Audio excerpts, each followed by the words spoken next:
everyone, and welcome to episode 9 of the Secrets of Magic.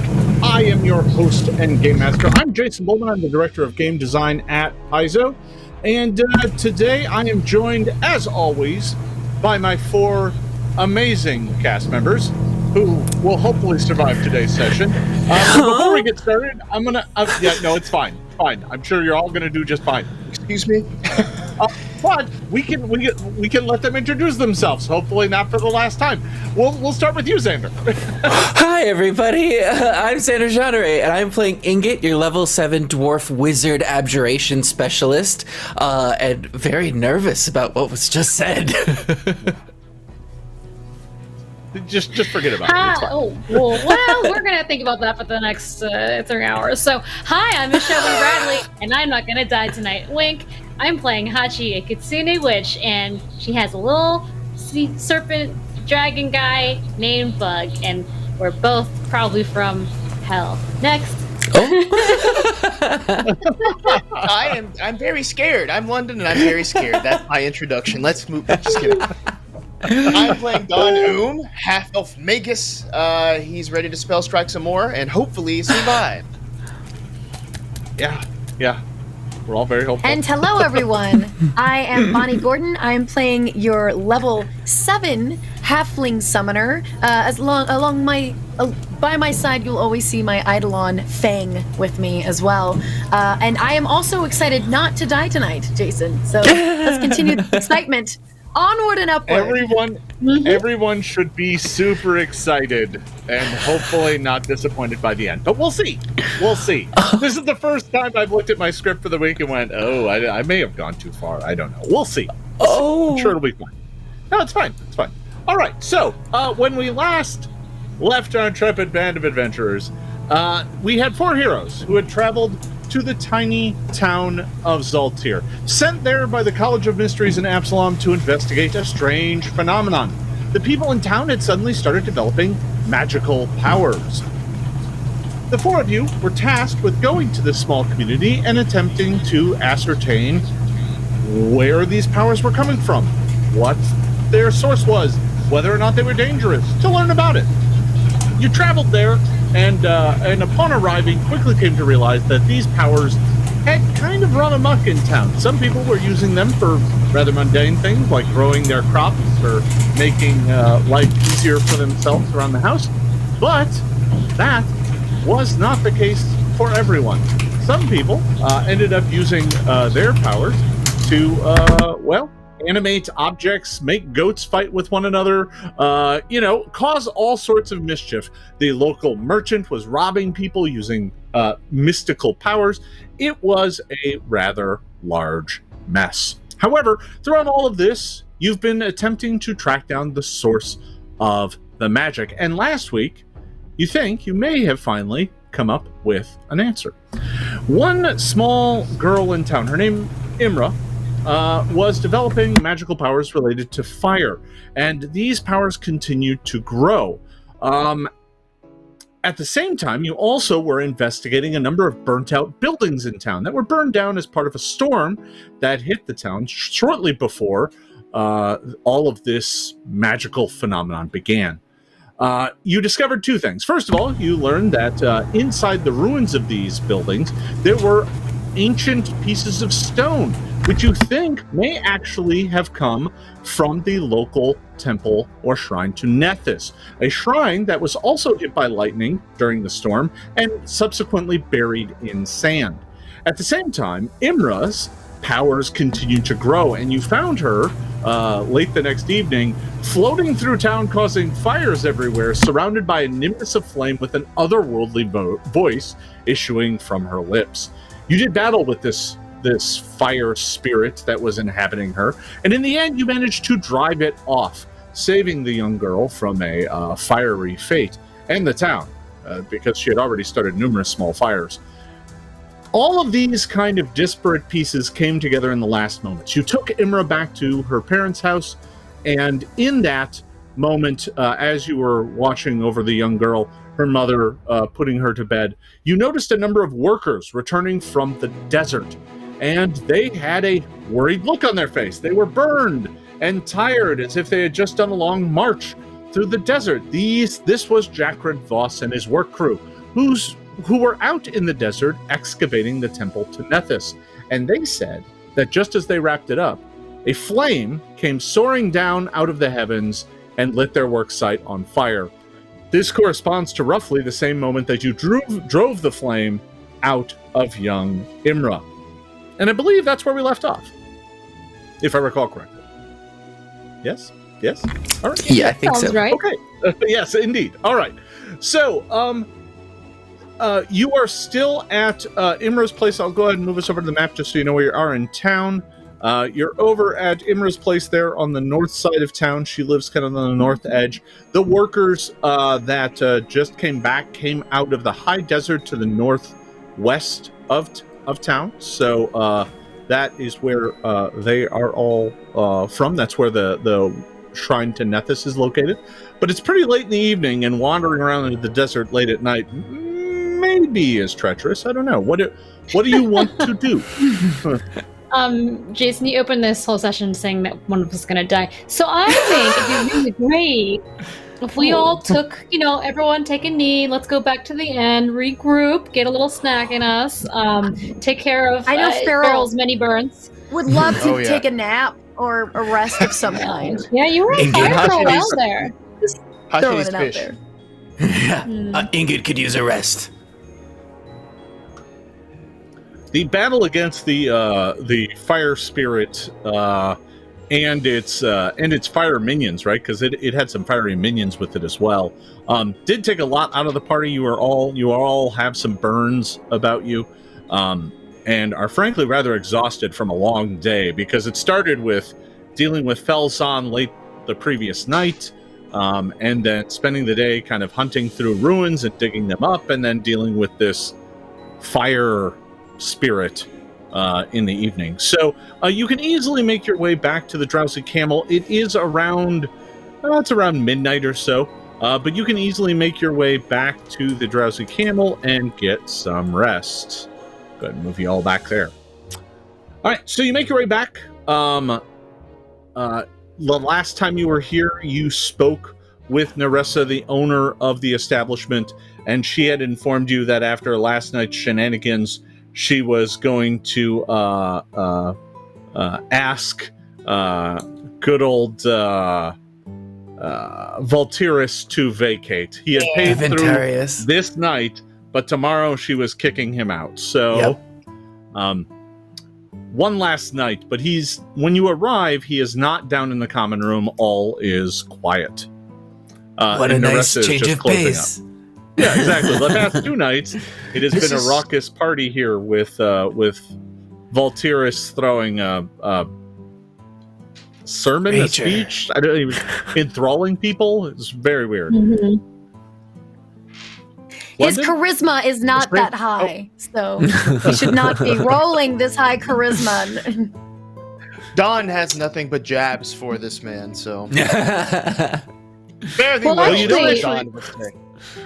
Yeah, you don't actually see him down here right now. He apparently has been sleeping off a wicked hangover all day and has not come out of his room. Aw, I was hoping he had left already so we could take over his room for just one nice night of glorious luxury. Well, it'll be waiting for you. Nerissa informs you it'll be waiting for you if you're interested the next evening. She's going to kick him out tomorrow promptly. Well, if we're But at alive, least we do know sure. this much. At least we do know this much, though. He's only been here for what? We've determined about 3 weeks, and that's how long it's taken him to develop magical powers. So we found a clue! Also, Indeed. Makes sense. Ingot has Indeed, been yeah. feeling that there may be enhancement to Ingot's magic as well. Ingot is performing things that Ingot has never done before. Oh, That's I feel the true. same way, Ingot. Many of your Hachi, powers yeah. have grown while you are here, but you're not sure if that is because of your diligent study or the effects of this town. You hope they don't wear off when you leave, but you never know. I think it's from my diligent study, because that's how I got all the rest of my powers. I don't know about you all, but Maybe it's a mix of both. Who knows? Indeed. All right. Well, you're all able to get some rest. No problems with that. So you can make your way back up to your room, where all is as you left it. No funny business this time, and you're able to get some. What rest. happened to Felsan? He died. Oh yeah. Whoops, If you recall, he was put to the sword. Who did that? The cat's out of the bag, y'all. The cat's out of the bag. Forever. All right. Have your victory. All right. So we have one. yeah, you can have this one. All right. So, you are all able to get some rest through your various magical talents and judicious application of the medicine skill. You're able to wake up. Everybody's back to full, and you are able to prepare all of your spells and get yourself ready for the next day. By the time you wake and prepare yourself, it's already a few hours into the day after dawn, so it's around 9 or 10 o'clock. You were up very late last night and needed to get some rest, so a few hours have passed. It's into the morning, but everything in the town of Zaltir is pretty quiet after the events of last night. I mean, there were some folks down in the inn last night. It was quiet, but there were still a few folks hanging out, drinking and stuff. And obviously the big topic of discussion was Imra's possession by fire and, what so that might mean. people saw that, huh? A fair number of people saw, yes, the young girl floating surrounded by a nimbus of flame. That's one of those things they don't miss in a small town like this. Yeah. Yeah. Nobody's got HBO, so when a floating flaming girl Makes goes sense. to the city streets, they go check it out. That's the event. Most people will go look. When you all awake once again, I'm down in the corner, just like I'm speaking in tongues, basically to my familiar bug, preparing my spells for the day. There's just so many fish bones, just every goddamn where, and it's littered around this corner. We're just sitting on the floor. It's fine. We've given up on tables because the amount of fish we eat is out of control since we leveled up. I'm also casting on myself Ocular Overload. Takes 10 minutes and lasts for 24 hours. So get ready. There for it that. is. Okay. There it is. Yes. I would just Bonnie, also state that I initiate the vital beacon of my There we go. day. There you go. Yeah, see, I was going to ask about it. I was like, you're going to cast that at the beginning of the day. All right, great. Okay, I am. so- I'm learning from my previous mistakes of love. Let's heal myself later. Let's plan ahead. Those new spells are tricky. No worries, you got it. Everybody makes their morning preparations. Naressa serves you it's a light fare breakfast. It's lots of breads and some fruits and some cold meats from last night, and there is some juice. Weird. Some juice and some coffee. Yeah. Tea, that sort of thing. So you're able to have a nice pleasant breakfast before you get yourselves packed up and ready to go out. I'm assuming you're heading out to the Shrine of Nethys. Yeah. We have dined before the shrine. When We have a mission. Jacqueline, Voss, and crew came in, did they just go, there's a fire, okay, and then they went to their respective homes and went to bed? Well, Jacqueline specifically said, as we were digging out the place, we're wrapping up, packing up our tools and stuff. We So they hadn't were actually leaving gone anyway. into the place. We were just kind of digging it out. And just as we were wrapping up with the main kind of getting the sand out of the place, that's when this column of flame just fell out of the sky. And, well, we didn't stick around to see what was happening next, to be honest. When it comes to that sort of stuff, Jacqueline Voss is not interested. So you don't really get much more out of them than that. They pretty much just ran away, saying that the flame kind of descended on the place, and they ran, I making will their say way that into the desert at night. specifically in Ingot's preparations, then Ingot will make sure to take the cup that we had found that was also had the same sort of old energy as the pillar. Sure. Yeah. All right. In Don's bring that preparations, he's really just thinking about this sort of the common themes and the things that we faced, and just calculating of what could be useful in this. As we seem to be coming closer to some sort of conclusion, he feels like, So yeah, that's really he focuses his energy. And now, just because we're on episode 9 out of 10 of this series, don't draw any conclusion. Well, Don doesn't know that, He doesn't know. Right. It feels like things are drawing to a close. I feel closure ahead. Yeah, no, it's one way or the other. All right, so TPK episode 9. Well, that makes it so we all get next week off. So it's fine. Hey, I'm just looking out for folks. It's a busy week. So Yeah. All right. So you're able to kind of gather yourselves up. You finish off your breakfast. You finish preparing your spells. You cast a few spells in advance. Is there anything else you would like to do before you leave town? Nope. Okay. Yeah. Nope. Just giving you one opportunity before I continue. Oh no! Should we? I don't know. No, I know, right? That wasn't the. Will they remember the one thing they have to do? No. Nope. Oh well. I walk over to Philson's. Remember. I walk over to Philson's in the morning, and I do make like a. Sure. I love leaving a note. I put a note on the front door. Dear villagers, I am so sorry for my terrible ways. I suck so bad, and I wish you would all just take everything in my store for free, and just anyone can move in. It doesn't matter. Goodbye forever. Felson, P.S. I really was a bad cat. And I do that in the morning, I think, also. You really captured Felson's voice, I think. Yeah, I think Yeah. All right. Ready. Well, that's solved. All right. No one can ask questions now. Oh no, he left with an volition. No sooner do you walk away that a local villager comes and starts painting over the word Felson to put some other word up there. Oh sure, it's done. Yeah. Love it. Yeah.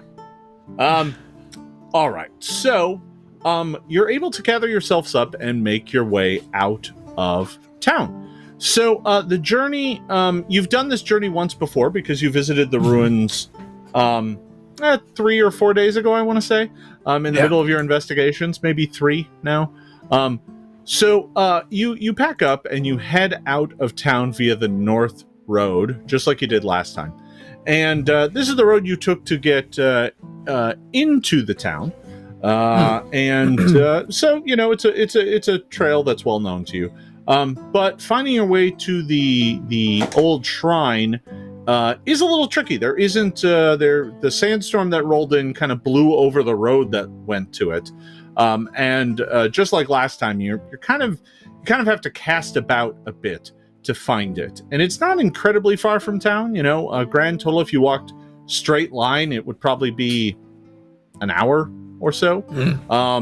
So it's not incredibly far away, but it does take a bit because amongst the shifting dunes out here, it's not exactly obvious. Although, I will say this time, when you get about halfway there, you do spot it in the distance because they've excavated it. So sure. From a distance, you can see the kind of crumbled walls and kind of just the place is not a full building. I don't want to give the impression that it's this massive structure. It actually looks kind of like a ruin. Even from a distance, you can see kind of crumbling walls. There's still like sand kind of piled up around it. It's just now mostly visible as opposed to mostly buried. As we're coming along the horizon line, Ingot is specifically going to be looking for like above the temple to see if there's smoke coming up from it. Okay. So as you are getting closer, yes, you do indeed notice some smoke. They're pretty thin ribbons of smoke, as if whatever happened there isn't like a raging inferno. It's not like the place is on fire, but there is clearly kind of plumes of smoke. And as you kind of draw near, at one point in time, it does become kind of a plume for a little bit, and then kind of fade away again, as if the fires are inconsistent. That's not how fire behaves. No, it is a little odd. As you draw close, you see some plumes of smoke, and then they kind of trail off for a bit, and then maybe some more. But at, another 15 minutes, and you find yourself pulling up on the ruins. Let me make sure I'm going to the right map. There we are. All right. Ooh. Ah, yes. Look at all the smoke. Ooh. Wow. So here we are. We've arrived here at the ruins of what the locals call Mage's Rest, the ancient shrine that was rumored is supposedly the location where Nethys himself stayed one night thousands of years ago when he was still mortal. So as you make your way up, you can see kind of old ancient paving stones half buried under sand. There are crumbling walls kind of like all over the place. This is only a representative sample. There's more kind of scattered about, but the rest aren't really barriers. So there's piles of rubble and whatnot here and there. Much of this looks really old and actually kind of preserved even in its collapsed state. So like these walls that are crumbled look like they have been carefully maintained in their crumbled and ruined state. It doesn't look like they fell down yesterday. If that's the case, Ingot will immediately start to look for the signs of the carving, like from the pillar and the cup, to see if they match or if it's any clue. So the very first thing you notice... Sorry. So the very first thing you notice is that this stonework matches. So remember, I said that the stonework, like from the lintel and the cup, looked like with a very outdated technique of how it was carved, right? Using very simple tools. Whereas more modern stonework is done with, broader, larger chisels and all kinds of stuff. This looks like, these older ones look like they were done with a small, tiny chisel done over time very slowly. The walls and stone of this place looks like it matches, like it's the same type of stuff. Now, the other thing you notice immediately is this there is an altar in the middle of the ruins here, right here. So there is kind of a stone altar. It does not look as old as the rest of this. It looks like it's carved out of sandstone, and is not nearly as ancient as kind of the granite blocks and beams that make up the rest of this shrine site. From where we're standing, would we be able to kind of see what's on top of it, or if anything's been placed recently, if that's untouched, kind of what's going on there? So it looks like atop it, there's two things that you can kind of see from here. It looks like there is it looks like a book, but it's made out of stone, and it's right kind of in the middle there, right? That's my jam. So as if they carved the top of the altar in the shape of a book, and that's in the middle. And in front of it is a similarly stone carved like alms plate. That's just cool. But that's kind of. There are also some places where you could place candles, but there are none right now. It looks like this was just recently dug out. Right, there's still like sand kind of piled up against it, as if the workers kind of uncovered it, made sure not to damage it, but didn't fully unbury it. As a matter of fact, you can still see some of their tools lying around as if they left in a hurry. You can see up kind of near there is what appears to be a set of stairs going down. There is like some rope and some picks and some shovels and that sort of stuff. I'd like to use my arcane sense to detect magic. It's a 30-foot range, so I don't have to get too close to it. On the altar in the book, that area. Good idea. Are you going to move forward?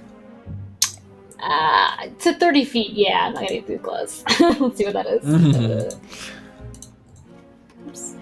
So, Oh no, we're fine. Oh yeah.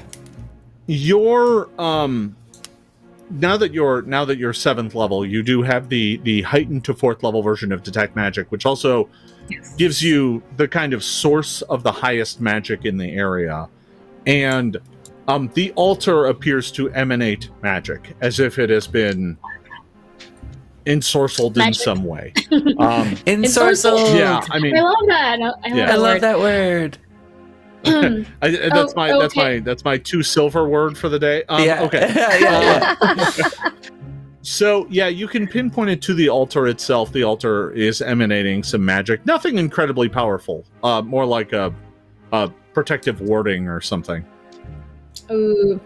Okay, everyone. The altar has been ensorcelled. So you know what that means. Check for traps. There's definitely something bad's going to happen if you touch it. Like all that good stuff. It's not going to. Now you're concerned about traps. Everyone knows I learned things. Ruins. Everyone knows that I'm very good at finding them. Yeah. Fairel is the best at that. Yeah. We have to take you to the Fairel, casinos back you- in Absalom. Yeah. Farrell, are you mounted on Fang, or are you just walking alongside Fang? I would say, yeah, I'm probably mounted on Fang, especially if we walked quite a distance, just because, my little legs probably are not as long as theirs, besides Ingot's. I'm just going to go and move Fang over to the corner here, and we'll just leave Fang over there for now. Okay. And if you dismount, we'll bring Fang back. All right. Understood. So what do you do? You see there's a fair amount of smoke pouring out of this staircase that appears to go down into and underneath the desert sands. Once Hachi points it out, Ingot is going to gingerly make his way over to the altar itself and trying to be aware of any traps, but does want to get like a closer look and examine it. Okay. So you make your way up to kind of examine this altar, and it looks like it has kind of a litany of prayers carved into the book, prayers to Nethys. But in addition to that, one side of it is like the spell formulas for like detect magic and light, and like so that a visiting spellcaster could prepare their cantrips from this stone. Yeah. Interesting. Cool. I mean, you've already prepared for the day, but there Sure. they are. That's really interesting. Well, we could be double prepared. There's no wrong in that. are there any loose pages in that book? Is it you said it's a spell book? Not if you said that, but It's Made of stone, I think. It's made Yeah, of, it's stone. Oh, there are there's no no loose real pages at all. well, that's a shame because my filler can eat a spell and learn it in a matter of an hour or so. But I suppose we don't have that much time. Anybody else want to eat the stone book? Is it written in like common? Is it readable? The prayers and stuff? No, actually, it's written. Well, I mean, if you're one of the faithful of Nethys, a lot of his holy texts are written in like Osiriani, because he was Osiriani. So there's that. Yeah. Not I. Well, yeah, everybody's like, I don't know that. And everything is occult. So would I have any? I don't know the. Would I know anything about that? Because I have. I mean, you recognize it. It doesn't. Nothing about it looks particularly sinister. It looks pretty. For anyone who's been to like a Nethys service, they don't really have much in the way of traditional services. He's not kind of that god that preaches at you. It's more about practicing and using magic. That's the sermon is go out there and enhance your magical arts. So that sounds like a cool guy that we should all align with. I think Fairel wants to go investigate one of the smoke areas, maybe the one closest to her, because I feel like if something happened with fire, like it might be a targeted thing. So I kind of want to creep up closely to one of the smokestacks and investigate. carefully while being very cautious. Did I mention I was cautious and careful when I do this? You did mention that. Feel free to move yourself off in one direction. All right. You may not get to it yet. Just move yourself a ways. Up to you. I'll Don, go around this- what are you around doing? here. Don is also kind of making his way closer to the staircase, just to that staircase you said it was leading down up here. Yes. Okay, yeah. So he's just looking around it, seeing if there's any sort of like movements going down it, if anybody might be lingering around, like on a physical level, you know? Sure. You got your weapons out, or you're just kind of walking around looking at the site? Well, now he does, right? Yeah. He always sort of has like a hand on the sword, you know. So he's Oh, okay. he might just All right. pull it out as he's looking, maybe expecting someone to appear. Sure, just in case. It's just a precautionary measure. Hachi, what are you up to? Oh man, I'm really so scared of this whole place. I'm going to make sure. Let me find this item that I have. I'm gonna make sure I've been wielding. It's already out. I need to spend action. I'm wielding my Wand of Hopeless Night. It's out, and I'm gonna. I think I'm gonna go over with Ingot and investigate this altar more. Okay. My intention is basically to see like if there's anything loose. Is there like hidden door in this altar, the usual occult stuff that happens. Sure. So you're going up there to see if there's anything worth looting. As you're standing, as the two of you are up there looking at the altar, John, why don't you give me a perception check, since you're kind of paying specific attention to the stairs? Indeed. For reason. Will No reason. That is a Hide 21. behind this altar. Yeah. So you're kind of paying attention to it, but as you make your way up, let's see. Yeah, all right. As you make your way up, you're kind of looking around and scanning about, and you hear the sound of rocks and sand being shifted around, like the sound of rocks and sand kind of falling, say, down some stairs. No. And just as you look over that way, rising up from below is a serpent creature. It looks like it has the body of a snake, but the top of it has arms and a head, and it is wielding a absolutely massive ranseur. This creature comes slithering up the stairs, and it is wreathed in flame. And it says, "Trespassers must perish!" And at that, I'm going to need everyone to roll initiative. Good thing we took a nap. What if I say, no, I'm here to join up with Nethys. I think he's real cool, and I'm not going to really fight you. I'll roll. All right. So, And I assume we're using perception? yes. Bo. For me, I got a 27. 27 from Fairel. Bond, what do you got? Why is I got a everything on 25. fire? 25. Hachi, what do you got? 30. Nice. Yeah. Crushing it with initiative. All right, Ingot, what do you got? 22. Oof. All right. Hachi, despite not paying attention to the stairs, you suspected a trap here and were ready for anything. You get to go first. I know, and it's always so hard to go first because I'm like, I've got to look at my 7,000 spells. Give me a minute. I'm going to scrolling.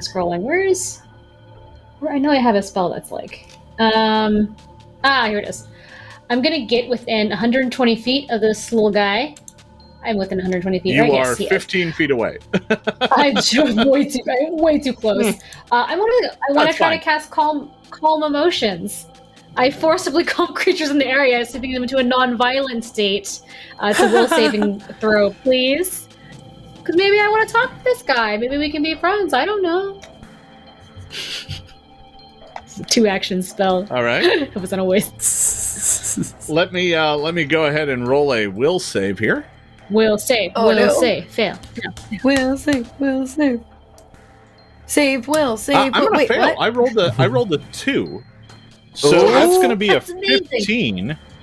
That's like a critical fail, right? Because my DC is 23. Oh. Or no? No, it has Not to be from that? 10 Your below. DC is 23. Yeah. 23? Or is it? Yeah, all right. A DC of 23 is just going to be a failure. Or no, 25. I'm sorry. My thing. Oh, is if it's dumb. 25, that is? Yeah. It's 25. Right? 25 is a critical failure. So, Yeah! Oh, Ah. oh. This, This is the first time this spell has ever ordered anything. the serpent comes slithering up, and you are able to calm it. It suddenly is about to charge forward with this Ransur, but it suddenly just pulls up and stops moving, looking at all of you, kind of with an almost perplexed look on its face. Okay, let's all calm down. My name's Hachi. What's your name, buddy? He looks at you. My name is Scissorass. That is a name. Such a good name. Such a good name. Oh my god. It's Who so are good. you that would dare to trespass on my master's sacred temple? Oh, we're not trespassing. We're investigating. Those are like two different things. So we just came to ask some questions really nicely to check out your lovely home. It's really nice. The stone book is a really nice touch. We were just kind of wondering, do you know anything about why, is it your master that's giving everyone in the village magic powers or setting fire to everything? Is that you guys or somebody else? He looks at you. I don't have to answer anything to you. The fires of anger should be burning in me, but instead I find myself unable to strike. What witchery is this? Well, I am a witch. Looks at Thank you you. with I really appreciate you recognizing that. Very flattered. Well, you know what? I can tell you're trying really hard to be angry, and I totally appreciate that. Why don't you just, I don't know, just like not hurt us? We're gonna keep exploring. You know what? Can you just tell us where your master is? That'd be way faster, I think. Just up the stairs. The stairs, I feel like are important. You shall never find him. He has already departed for his next conquest. Oh. He has left us, our loyal servants, to guard that pitiful fool. By the way, Okay. as a note here, Hachi, you have to sustain this spell.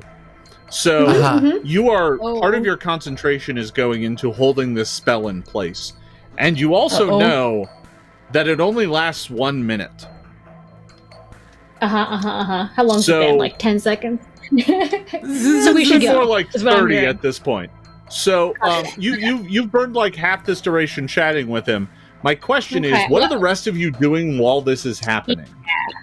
And I'm doing my wiki. I'm like going, you guys, do something about I think Fairel, knowing that what's happening is gonna, Fang and Fairel are gonna kind of like slowly just kind of move non-suspiciously towards this area here. That way, in case there is an attack, they'll be kind of flanking. Maybe? Yeah. Like, or can flank easily. Does that make sense? Yes. Yeah, But, you can like, certainly Fairel's do being that. real quiet and just, just sitting on, just looking sweet and innocently tiny on top of Fang. Like, look at this piece of wood. Wow, look at this rock. And, yeah. Okay. Don had the same thought. Like, he would also like to just kind of just slowly, just walk forward closer and closer. Not trying to seem too threatening or anything. Yet. I mean, this is like table talk, but this spell, it does last a minute. But even if you're hostile to him, he just still doesn't become hostile for a whole minute because it was a critical failure. Oh, wow. So you can do something. If you want. I could throw a rock at him because you know I'm so good at it. I'll wait. I'll let Don go boom. So, as you've been talking to him, you're all kind of approaching and slowly encircling him, and he's just like, "The Lady of Ash and Smoke shall scorch your bones. It is only a matter of time before this world becomes hers." He's just kind of looking at all of you. The other servants will deal with you. I am incapable. And it slithers back down the stairs. Oh, hey now. Oh, gosh. Okay. Well, I still feel like that's a win. He said other servants, which possibly means that there's probably more of him around. We should definitely prepare ourselves. and they were protecting someone in there. And this did he say fool? Refer to them as a fool? Guarding so they might be a fool. Someone not aligned with their deeds and all of this. Interesting. Well, I guess we should try to stealth. Something sinister is certainly going on down there, but you now know that there are foes inside. The question is, what do you do? Well, we're out of initiative, right? Yeah, you've dropped out of initiative at the moment. The fiery serpent man has disappeared. He went back downstairs, and you do not know where he is.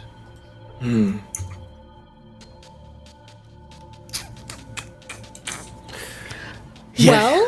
Well, maybe we should just go and investigate. We're gonna end up fighting him anyway. But I could always cast that same spell again. Let's head inside then. Let's go. You're gonna head downstairs. Onward. Yeah. All right. So you gather yourselves up and make your way down the stairs. Now, Fang can easily make his way down these stairs. The stairs are simple sandstone stairs that just go deep underground. So let's go ahead and hop over to the next map. Yes, but Fairel is going to learn from her mistakes last time when she just ran right into under the staircase, right into a trap, and almost died multiple times. So if someone else wants to go first, I suggest this. So that we can learn too.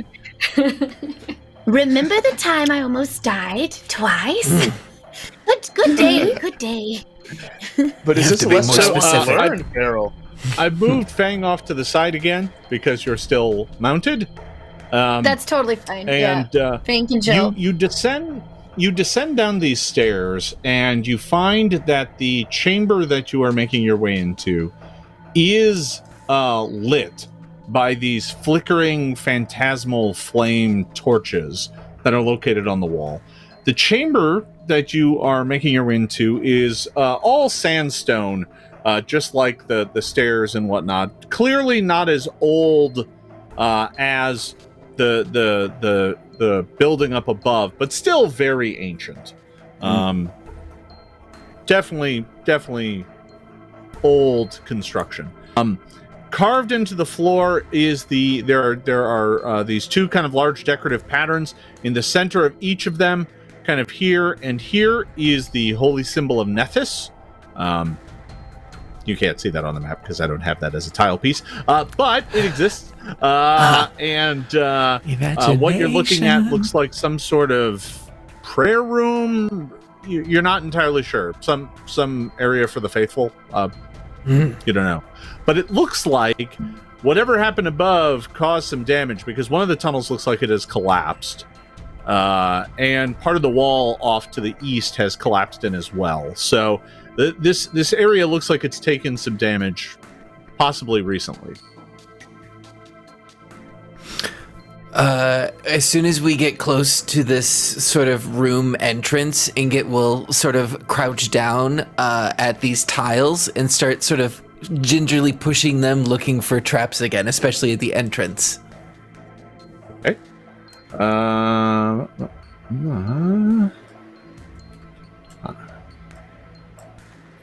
I'll have Fang do like a little paw dance, like a boop, boop, boop. You know, kind of like a cat making biscuits, but you know, like where they put their paw down and they don't know if they don't know if it's certain. So he's gonna put his little paw down and be like, that looks, but not put his full weight on. Sure. So the like the a little, two of you are kind doggy of dance. yeah, a little bit of a sidestep there. The two of you are kind of looking about, and you don't see any traps. But can both of you give me a perception check? Yes. Uh-oh. That's always a bad sign. 18. 18. No, 18. Oh, 18. 18 as well, actually. No. Oh. Yes. Wow. 18 as well. So, the serpent creature apparently was hiding in this chamber, and was in fact hiding in this collapsed kind of alcove over here, and does not look like it is under the effects of the spell anymore, and comes moving out to attack. You have sorcered me once, you shall not sorcerer me again, and comes charging out, preparing to attack. We're gonna go ahead and roll initiative again. Okay. I guess we really just delayed it for a little bit. Oh gosh, but it's put fine. him down there. Who just rolled a nat 20? Who was that? Nat 20. Nice. Oh my god, my initiative is terrible. Boy, Nat 7. Yeah. Great. does not bode well. Hachi, what do you got for initiative? 31. Oh no, 32 actually. Fairel, what do you got? Fairel? Fairel? Oh, I heard Earl. That was like that's a name I haven't heard before. That's my next I got character when Don dies. 5, 6, 7, 8, 28. Yeah, it's Earl. Yeah. Don, what do you got? 18. Ingot, what do you got? 27.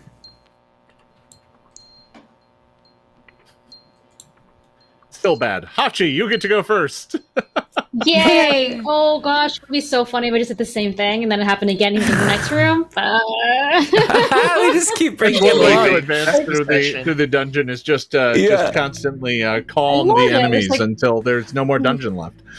That's how I you know make we like that friends. Making him friendly every minute. Yeah. Yeah. Kill him with kindness. all Kill right. him with kindness. I'll try a cantrip this time just to see. But I'm just gonna. I don't want to burn my spell slots on this guy. So I'm gonna cast Bane. This is a will save again. It's just little old Bane. What could possibly happen if he fails this? The DC 25, which is pretty wild. So Bane isn't a cantrip. Were you casting a cantrip? Oh, Bane is a first level spell. It's one of my witch. It's one of my witch feats. I can basically pick. It's not a hex. I pick one of 3 spells every day. It's like one of the lesser lessons.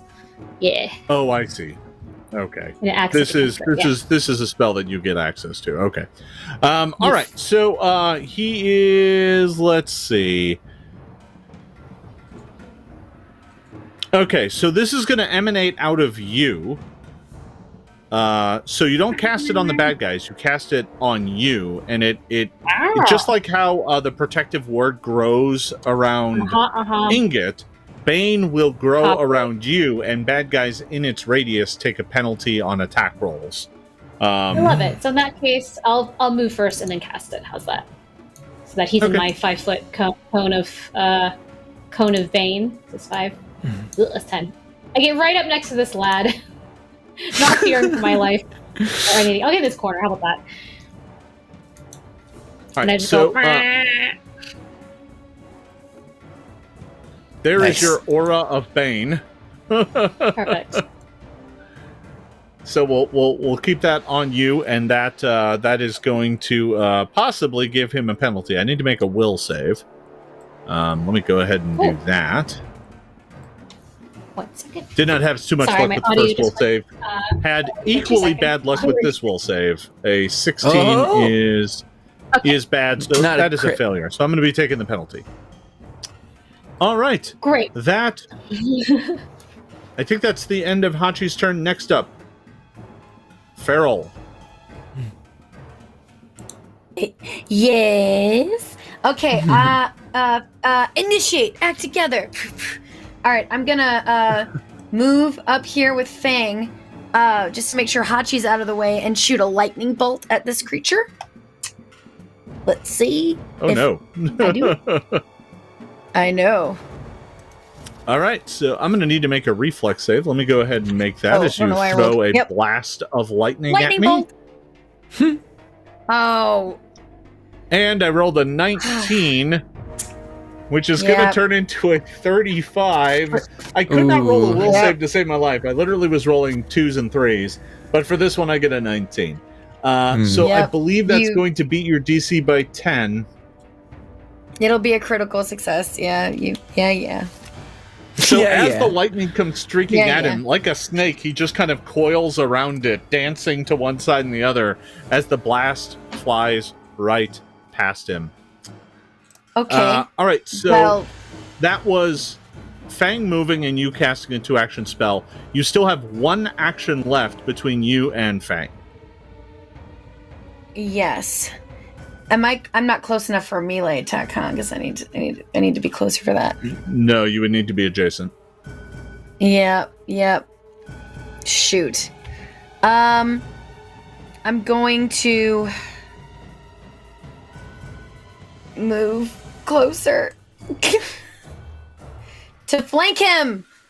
Well. Oh yeah. You could go to the other side. Yeah. I'm gonna do that. I'm gonna move over here to flank.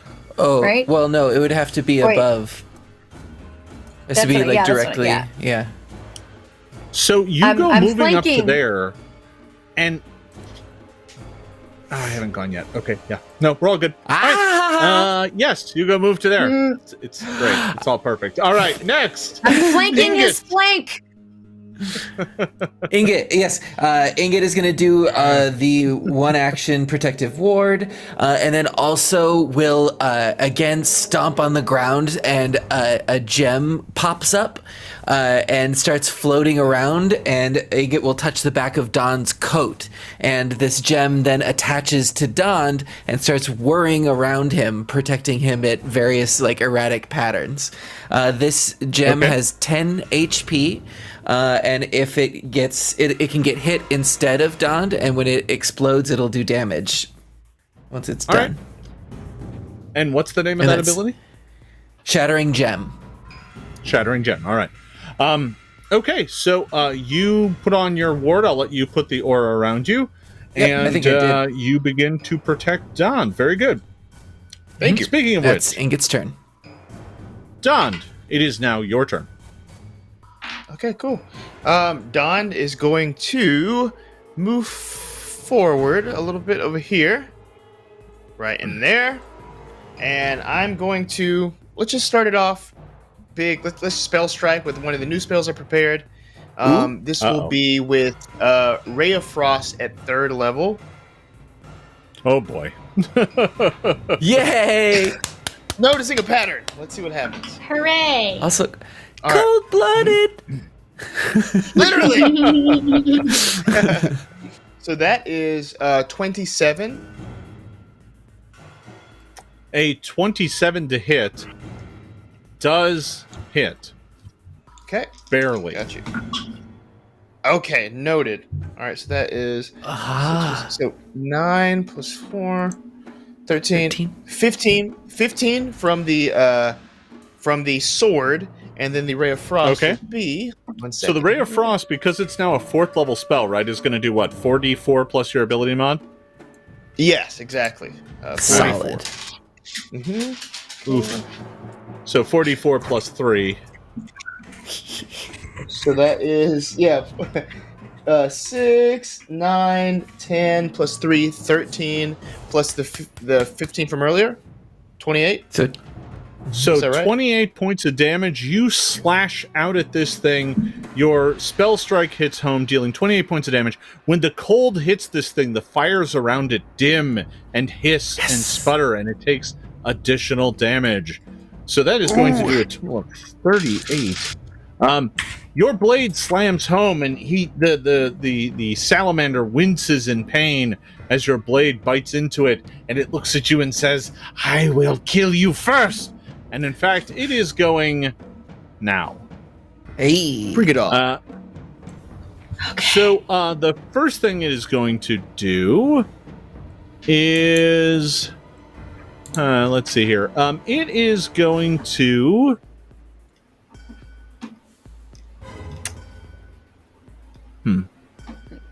It is going to attack with its Ransur. It's going to attack Don Doom with its Ransur. Here we go.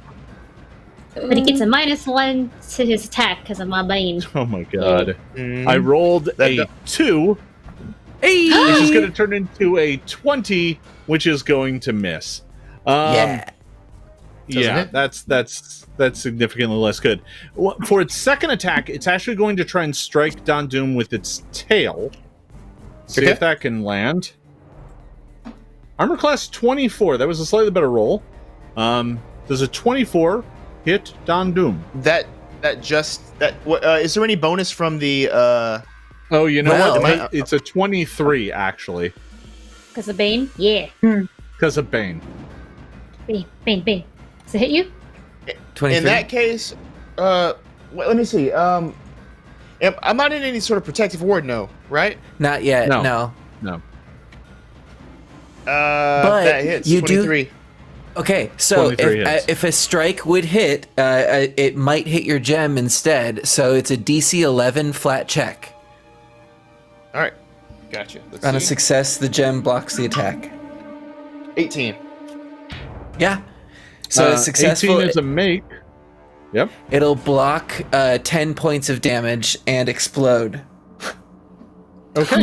So, the tail strikes the gem. The gem explodes. Don, you will take 5 points of bludgeoning damage plus 1 point of fire damage as this thing hits you. That is reduced. What's the effect of the gem exploding? It takes 13. That's 2d8 slashing damage. So, all right, you already rolled that 13. Yeah. All right. So the gem explodes, dealing 13 points of slashing damage. The salamander hisses and cries out in pain because its attack did more to it than it did to Don Doom. Yeah. So instead of doing that final action, it is, for its last action, it is going to it just focuses, and the armored scales on it suddenly glow white hot and are now radiating waves of heat out of it, making it harder to see, and it looks like it is burning hot. And that is the end of its turn as it stokes the flames. Okay, that is the salamander's turn. We are at the top of the order. Hachi, we are back to you. What do you got for me, Hachi? Okie dokie. Let's see. I'm going to go ahead and let me just triple check this spell. I'm going to take a step. Never mind. It's only one guy. We'll be fine. What could possibly happen to us? And I'm going to cast. Sorry, I keep changing my Never mind. say that. I'm also that you guys are. I'm not used to fighting this close. I'm usually like very far away from everybody. Yeah. Because all my stuff is like ranged and a burst and all this stuff. I just will do a chill touch. It's pretty simple. I just reach out and go big, and I try to siphon negative energy into myself, and spit it back out. So this is a fortitude save, please. Yes. So, you begin to cast the spell. And when you do so, the salamander spins his ranseur around and attempts to impale you, using an attack of opportunity. Oh. Wait, why? Yeah. because I didn't move because though. you're within his reach doing a manipulate action, Okay. which is what casting a spell is. Manipulate! So, here we go. Okay. Yeah, we haven't had anyone with attack of opportunity yet. It's not a common ability That's anymore on monsters. It's more Bring like it. for combat focused monsters like a salamander is. Armor class of 27. I have a question though. This is a rules question I don't know the answer to. If he attempts to Yes. hit me, then my ocular overload activates. Can a reaction hit a reaction? Oh. Yes. Yeah. Okay, Yes. so before he hits me, he can't. Okay. Because he starts to see crazy visions all over the place. That's from Secrets of Magic, by the way. Ocular vision is wild. Just as the Yay! creature is about to attack you, you assault them with jarring illusions, completely surrounding their eyes with blinding flashes of motion and color. When the spell is complete, I gain the overload vision reaction. I can use it once when someone's attacking me, and they have to make a fortitude save. Something bad's gonna happen. Okay, so I need to make a fortitude save. Yes.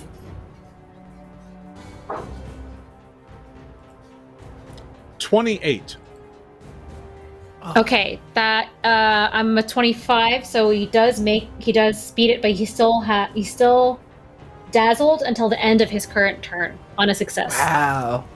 Okay, Ooh. Yeah. so he's dazzled, which means you have concealment. So now I need to make a flat check to see if the Wow. attack hits. So let me do that, It's not and I'm going to going make it on. because it was does only he a still hit me though? DC. Yes, So if I had I stopped believe it, so. Because the way the What was the exact name of the wording- ability again? just as a creature is about to attack you, you assault them with jarring illusions, surrounding their eyes with blinding flashes of motion and color. Once you use the reaction, the spell ends. The trigger is a creature within 60 feet would make an attack against you. That's all it says. Yeah, so unless it specifically says that the attack misses, Stop. Okay. the attack will still hit. So It's just- Okay, copy that. in this case, yeah, but now it's until when? The end of your turn or the end of its next turn? Of the current turn. End Is of the the wording. current turn. Okay, so So- it's primarily just for this one attack. If it were making multiple attacks on its turn, it would be longer. But in this case, it's against this. It is still going to take 15 points of damage. Uh-huh. That's it. Okay, cool. That was fun. Just an attack of Fun opportunity. little fourth level. Yeah. What's going on? Wait, does my first spell still go through or no? So, yes. Like what activated The way this? attack of opportunity works is if the strike is a critical hit, then then it it cancels. disrupts your action. But this was not. So you just take the damage and your spell still goes off. It still goes. Okay, wow. Back to the beginning. What did I even Yes. get? Cascade it of was, reactions later. Good lord. It was the touching one. Hold on. I gotta Yeah, find chill it. touch. Er, Yeah. Yeah.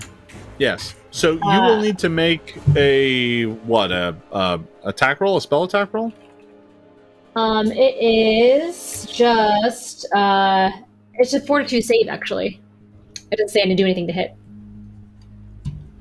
Unless I'm wrong.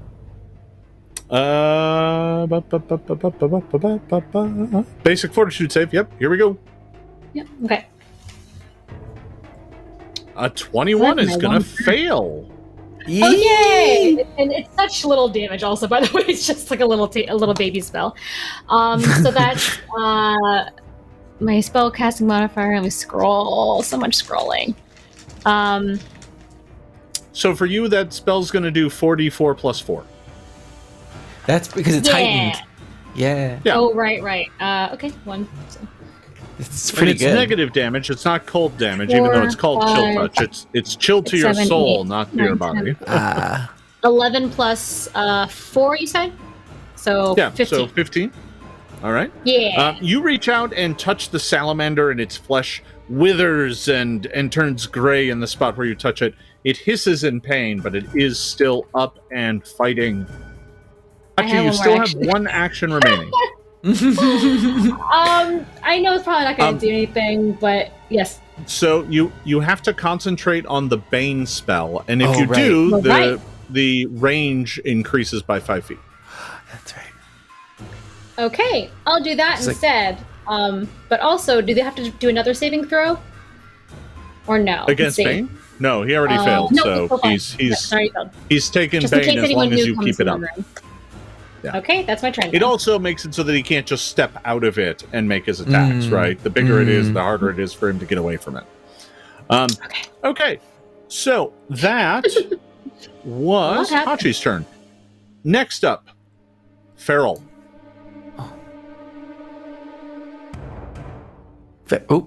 Is she Bonnie? Bonnie. You're muted. Oh, you're muted.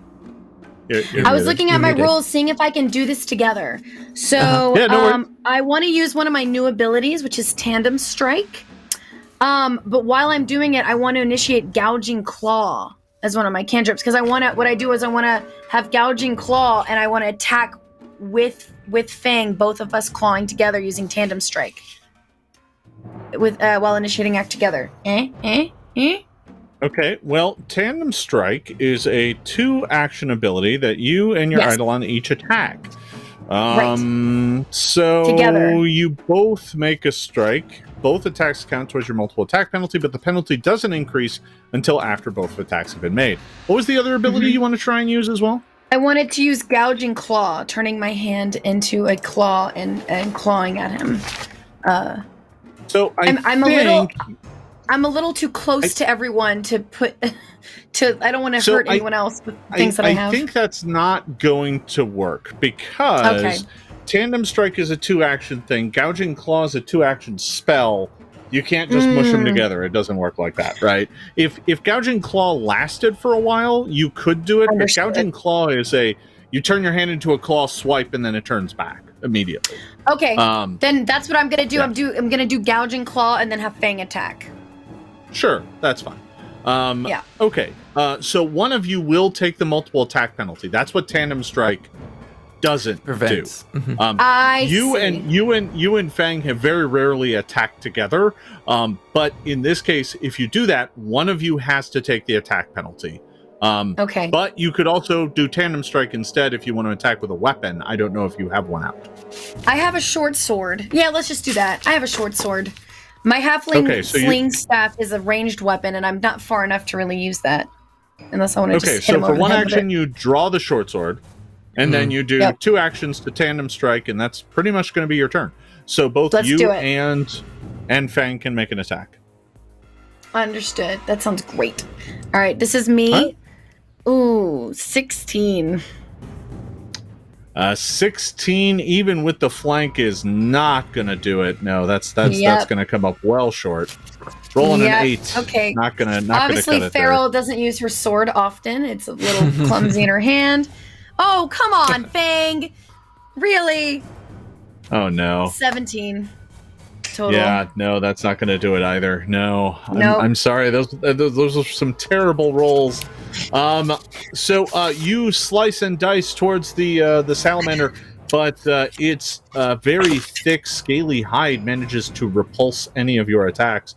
That is the end of Fairel's turn. Ingot. Yes, for the first action, Ingot is going to sustain the protective ward and increase it by 5 feet. And then, taking a cue off of Dond, we'll pull out the crystal of his that looks like an ice crystal, and we'll crack it in his hand, and we'll cast a heightened Ray of Frost. Because it only deals damage to one creature, and it's within range. So correct. I will make an attack. Right. 24. I don't think that does it. 24. Not going to hit. Yeah, Ingot misses. Gonna come up just short. The ray of frost goes shooting right past it. The frost kind of fizzles and escapes in steam as it passes past the salamander's flaming aura. Which reminds me. Oh no. Ingot, you are going to get one more action, which I'm assuming is just to maintain the protective aura and increase its radius. I did that Hachi, first with my first action. Yeah. Hachi, when you touched it with your chill touch, I need you to make me a reflex save. I forgot about this. I'm going to go back and make me a reflex save. Another one. We're rolling terribly. No, we're doing great. You're doing great. You're doing great. Listen, I don't know why I said that before I rolled, but I did roll a 1. Plus 11. Is that, or is it still a critical failure? That is a critical failure. Hero point. Oh, Hero no. point. Hero point. It might not be worth it. Points. But Listen, it's I've up never to used you. a hero point before, so I'm gonna use it now. Yes, yeah. Reroll. I'm already Alright. hurting a little bit. It's too early in the game. Okay, that's much better. That's a 26 total. Yeah, 26 total. Good call. Plus. 26. Okay, yeah, you avoid the when you reached out to touch it with chill touch, because it does require you to touch the target, if I recall correctly. Yes, it does. I believe it doesn't require an attack roll, but touch. it does have a range of touch, which means you must reach out and touch the target. When you reached out, for just a brief moment, the flames from its hide traveled up your arm, and you managed to shake them off. But it was a close thing. All right. I like to imagine That Doug put it is out. Yeah. End of Ingot's turn. Next up, Dond. You have used your spell strike, Dond. What do you have for me? I have. First off, since I'm right here, I'm just going to recharge the spell strike. Second off. Okay, I'm scratching my entire plan I just made. I'm going to do it again. I'm going to spell strike again. Same level. Let's see what happens. All right. Another Ray of Frost spell strike. I'm going to hold it off. Never mind. I'm going to go with my original plan. I'm going to cast True Strike. Never mind. Okay. No, I'm not going to do that either. I'm not going to do that either. So things have been changing so much. Yeah. The salamander just kind of leans up on his Rancer and he's like, "No, take your time. Whenever you're ready, it's fine." Coffee break. Okay. No, we're going to spell strike again with the Ray of Frost at third level. All right. Final All right. answer. 19 plus the 16. Yeah. 19 plus 16 is a 35. 35. Yes. 35 is Making this a hit. You are just shy of it being a crit. If you were in the flank position, that would have been a crit. So close. But it is a hit. It is a hit. So Great. go ahead and deal 44 plus 3 plus your weapon damage. Okay. So 14. 8. 27 points of damage from the spell strike. 27, that is both. That is the frost and the weapon strike. That's both, yes. So your blade strikes deep into this creature. Its hide and scales hiss, the steam escaping from the frost as the armor immediately vaporizes all of the ice crystals that had formed along your blade. However, as this happens, the fires rush up your blade and try to hit you. Give me a reflex save, please. All right. Cool. That is 25.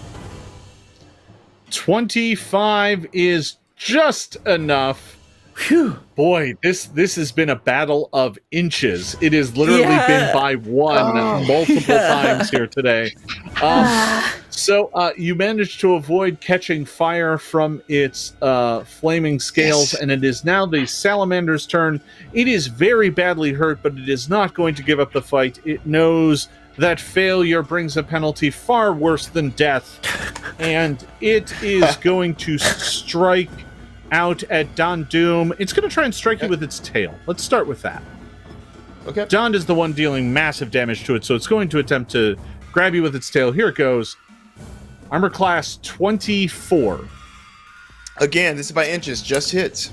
No, if I would just is moved it closer. Wait, Yeah. still you minus the one? little. You're in the protection ward. No. No, you're not. No. Oh, Ingot, I'm move right closer. outside of it. I tried to shoot I it with meant ice my- and I missed. I'm in for my Bane. Doesn't it get a -1 to attack So- roll still? So, Or no? in fact, it was actually a 23. Oh, The 23 is it. Yeah, that's what it hits. 23 Oh. hits, exactly. Okay.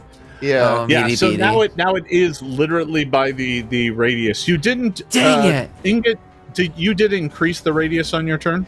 I did. It's only 10 feet for now. Okay. All right. So that is going to hit.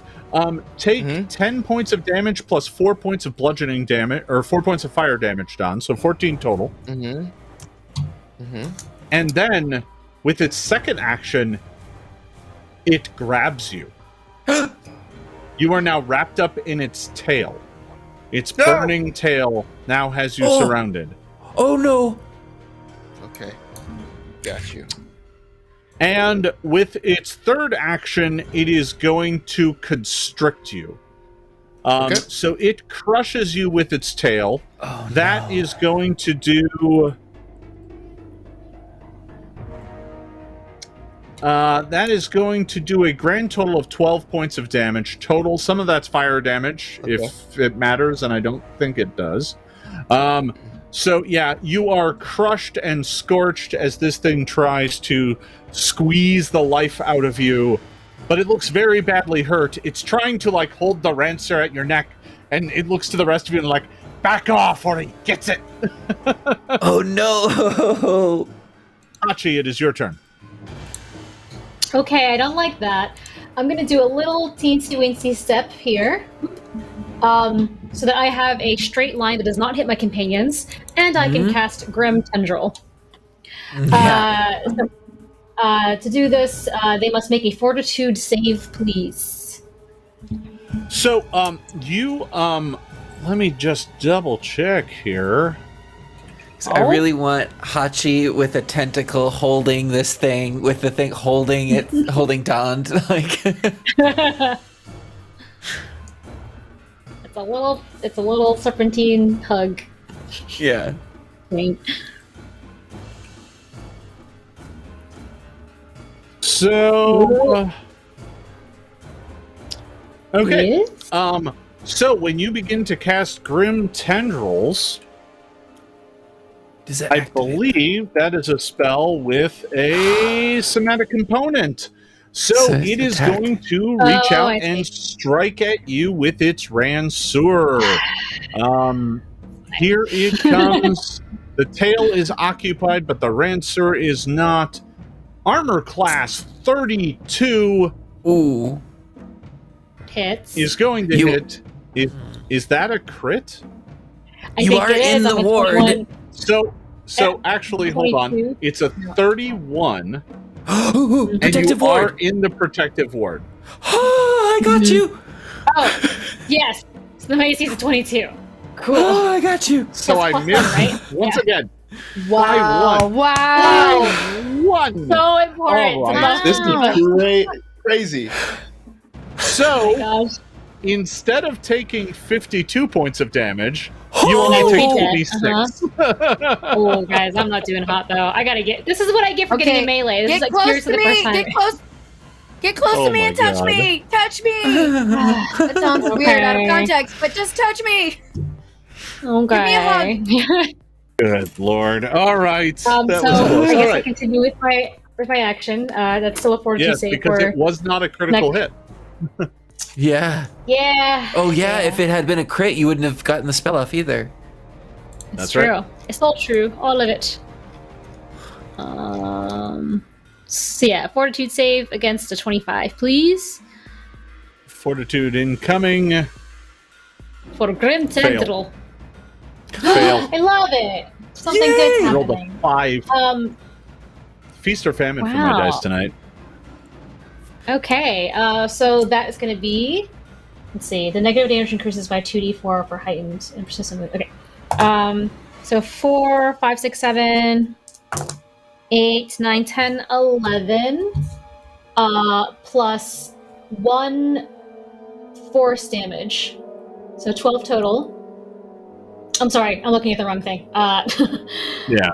Plus 1 persistent bleed damage. 2 persistent bleed damage. I'm casting a level 2. Yeah. So it took 11 points of damage and it has 2 bleed. Okay. 2 bleed. Yay. 2 bleed. That's my turn. All right. The grim tendrils writhe through its flesh, bursting out the other side, and it looks withered and lessened by that. And as the tendrils retract, it is now oozing a blackish red blood. The salamander looks like it's wheezing and hissing. It's barely able to hold on to Don Doom in its current shape. It looks in very bad condition. Fairel, it is your turn.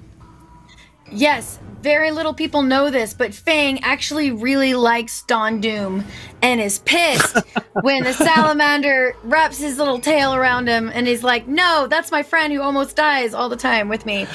So, and Fairel is also pissed because, I have feelings too. So I am going to do something I haven't really done yet very often. I'm going to boost Eidolon. All right. So I'm going to focus my link with Fang. So now he gains a +2 status bonus to damage rolls and stuff like that. And I am going to boop-a-doop-boo. I'm going to attack. I'm going to have Fang attack twice, targeting his tail with his jaws. All right. Yep. Go ahead. You have plenty of actions to do it. I know. Come on, Fang, let's go, my man. Are you kidding me? What? Nat 1. Hold on. Oh, Hero point. Hero point. Come on, Fang, let's go. Okay, that's way better. Much better. 28. A 28 will hit. Go ahead and roll damage for that bite. So for that, it's going to be... It's normally 1d6 +4 +2 additional damage, but with boost Eidolon, it is an additional 2 on top of that, correct? Correct. Yeah. Yes. Oh boy. All right. Oh, yes. So that's 10, 11, 12, 13, 14 points of damage from the one attack. Fang, and now he's going to do it again. Fang's jaws snap around the salamander's tail, ripping and tearing at its flesh. The salamander cries out in pain, and like that, releases Don Doom as it falls to the floor in a flaming heap of burning snake scale. I thought Fang was gonna light on fire for sure. Yeah. No. My armor ability, I didn't use that round because I was busy grappling and constricting. So, all right. You bite and tear at the salamander, and it collapses to the ground. Well, there we go. Well, that wasn't so hard. That was easy. I really feel like we should have attacked him in that main room when I had him completely mollified, but it's fine. I think it was better than having it out in the open. Yes. We kind of cornered them right away. Yeah, you did kind of corner me and prevent me from moving around. That's true. Yeah. We are currently out of combat, correct? Because I'm gonna go and can I hug Hachi really quick and use my vital beacon? Hell yeah. Sure. You can also make medicine checks, right? I mean, you're not in combat That's right true. now, so. But it's a really cool thing. It restores a lot. Sure, it does. And can I hug Fang just cuz? Oh yeah. He is very cuddly, so yeah, I understand. Yeah. Okay. So Hachi, you get 14 points of damage back, or not damage. Damn. Don't take damage. Yeah, my hugs are so powerful. You get 14 hit points back. You're okay. 6, and I can do some more medicine checks. We don't have to keep moving quite yet. If everyone wants me to just, I'm still missing half my hit points. I'd love that. Yeah, let me just do a regular medicine check if that's all right. Doop. Let's just heal you. Oh wow. That is a critical 31. success. Yeah, 31, that's a critical success. So that's going to heal 4d8. Nice. Wow. Yeah. 13? It was 48 and what? Just 48. Yeah, 48. Oh, it would man, be 48 plus 10 if you did a crit on the I higher rolled DC, 4d8 but you're not trying. and got Yeah, and rolled like a 1, 3, 4. Like, come on, dice. Not Come great. on. So what was it at the end? Wait a minute. No, I was like, I could use halfling 13, luck okay. and re-roll it, but I'm not going to do that because No, that's it's fine. It's fine. Thank you. You can I'll use use my luck. spells that I can, Oh, that's any true. potions that I can use. I might need something yeah. here. Well, Yeah, there are potions. there are other medicine checks that could be made first. You should probably let those all Oh, resolve yeah. because they only take a few minutes. Yeah. Yeah. So Fairel goes Just around everyone and get does. in line. Ingot's okay. I'm okay too. Apparently, he didn't see me as much of a threat because I kept missing him. So, Me first, please. ooh, here's another good medicine check. That's another. It's another crit That's success? 30. Yeah, that's another critical success. Yep. That's 33. Okay, cool. So that's, that's another D48. 14. 14. I'll take it. I keep Consistent. rolling 1, 2s. Yeah, I'm consistently rolling bad. The average is 19, and you've rolled well below that both times. All right. Yeah.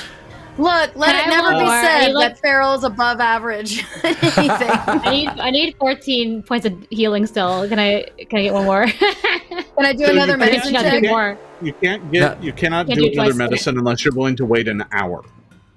No, that's But I can do Probably healing fine. plaster. Yep.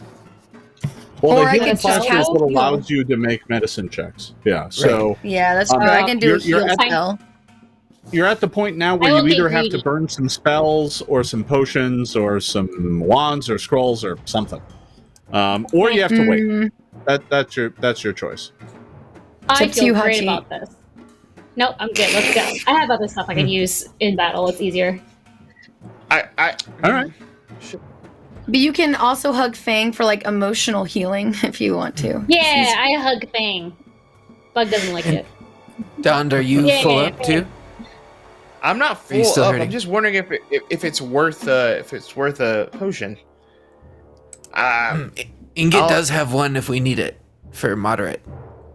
Yeah, I have 2 Okay, healing cool. kind of spells. It's fine. Yeah. I'll just use thinking This is the the lesser first right fight. now, though. This is the first fight that Yeah. Fairel hasn't taken damage or almost died, so she's feeling great. Okay, So- cool. I'm downing Not a a lesser. scratch and on her. It's good to go.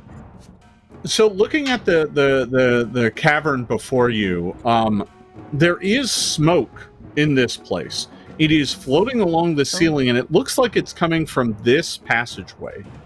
It comes in fits and spurts. It doesn't come all at once, which explains why sometimes there was smoke up above and sometimes there wasn't. It is warm down here, and you can smell burning coal and sulfur. So something is going on down here. It also looks like the cavern, the passageways beyond this initial chamber are very dark.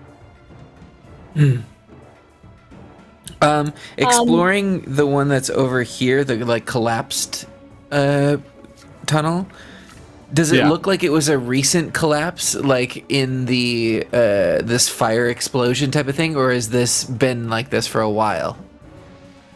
Yeah, this one looks like it may actually be a little older. Like it was maybe this happened like a month ago. Okay. We should I'm gonna continue on. Go ahead. Sure. You know, actually, I have a thing for this, and I haven't used it yet. I've had it this whole time, and I take out a Wayfinder Lightstone that I've had. Nice. Ooh. It's something I bought when we made our characters at the very beginning. And I touch it, and so the Nice. object glows, casting light in a 20-foot radius, and in light All for right, the so next 20 you feet. Hachi has light. Okay, let me go ahead and turn the light on around you so that everyone can see it. Thank you. Does I that love work that. just like the light spell? There's a light. Yes, it is exactly light. So 20 feet of light and Okay. 20 feet of dim light. All right, so your token now emits light. So when you move around, Sweet. you will light up the areas you move into. Sorry, I cheated a little bit. Okay, We'll follow so, you. You're going to make your way down that passageway, Mhm. Yes. and we'll just leave Fang back there, Fairel, until you decide to Right. dismount. We'll just leave Fang right back there. Understood. Yeah, we're still just chilling. So I don't. you begin making your way down this passageway, and it's clear that this passageway also connects to some old natural caverns that are down here. Although it's obvious that when you make it to it, that these old natural passageways have been worked to be made more passable. So, like, the ground has been leveled out, and in places, stones have been put down to make the ground not as treacherous. as they are in most caves. But that said, this place also looks like it's taken some damage. There's soot and burn marks all over the walls. So continue moving yourself. I'll let you know if you encounter anything interesting. Okay. As you make your way up the passageway, you notice there is another side passageway that looks like it has collapsed, although this looks like it happened a long, long time ago. Okay. Oops. All right. Sorry. Yeah, no worries. Hello, everybody, all at once. There we go. Okay, shall we continue? Feeling good about this magic cave? So you make your way Not at all, up around the bend here, and the passageway continues to turn. Occasionally you have to stop and kind of duck and cover your mouths as there's this cloud of black smoke making its way up the passageway. And as you make the bend, you notice that there is some flickering light up ahead coming from this direction. The flickering light looks like firelight, and it is clear that the smoke is coming from that direction. The passageway directly in front of you leads to a small cul-de-sac. You notice that there are large crystals protruding from the wall of various colors and assorted shapes and types. Most of them are quartz, and they are of a wide variety of colors. I knew it. Ingot. Did you want to stop and add to your collection? You're turning into a little stone vampire. What's going on back there? Ingot would like to look at these crystals. Sure. Okay, don't hurt yourself, Otto. Okay. So, as you begin to make your way forward, you see more and more of these crystals. You also see that somewhere up ahead, there is this large chasm. You can see it up here, and the light is emanating from within the chasm, as is the smoke. The smoke is so heavy that it is blocking your view from further across. So there is this kind of rickety old bridge crossing the chasm. The other side isn't a solid wall. It's just there's so much smoke you cannot see that far. So that's about the limit of your vision. You can see that kind of up over here, is that it's impossible for you to see much further than that because of all the smoke. Ingot, as you make your way up towards these crystals, do you have a skill you want to check, or what are you curious about? So we could do some stone cunning. Let's do maybe survival or nature. Is there nature? Yeah, like a nature check. Using my stone cunning ability just to see if there's anything special about these. Sure, go right ahead. 14? You take a look at them. I mean, it's unusual that they're so large. Crystals of this type are usually much smaller, but here there are kind of very large formations. You've heard tales that sometimes formations like this will sometimes grow and in response to like magical stimuli, but you can't be sure. Sure. It is certainly odd and strange. There are rumored to be places deep underground that have crystal formations like this, but those are only rumors and hearsay about what happens deep down in the Darklands. Ingot will take out his short sword and start to tink at one of the crystals, that one that seems like it could be loose-ish, and takes Sure. Yeah, you're able to break off a crystal without too much trouble. You break it off, and as the crystal lattice kind of breaks, it emits kind of these little sparks that kind of dance in the air for a moment and then fade away as you pick up the crystal. Fascinating. And I'll put it in my bag. All right. And Ingot will point out there is a cavern with light coming from it and smoke. There's also a bridge up ahead. That doesn't look ominous at all. No, I'm sure it's fine. No one ever. We could be becoming closer to where they're keeping their prisoner, this so-called fool. Ah, that's true. Sort of forgot about that. All right, let's continue on, but everyone be careful. If you start coughing too much, turn around, take a deep breath, that kind of thing. Stay low. All right, so yeah, as a matter of fact, as you begin making your way into this chamber, the smoke in here is rather thick. So feel free to move yourselves forward.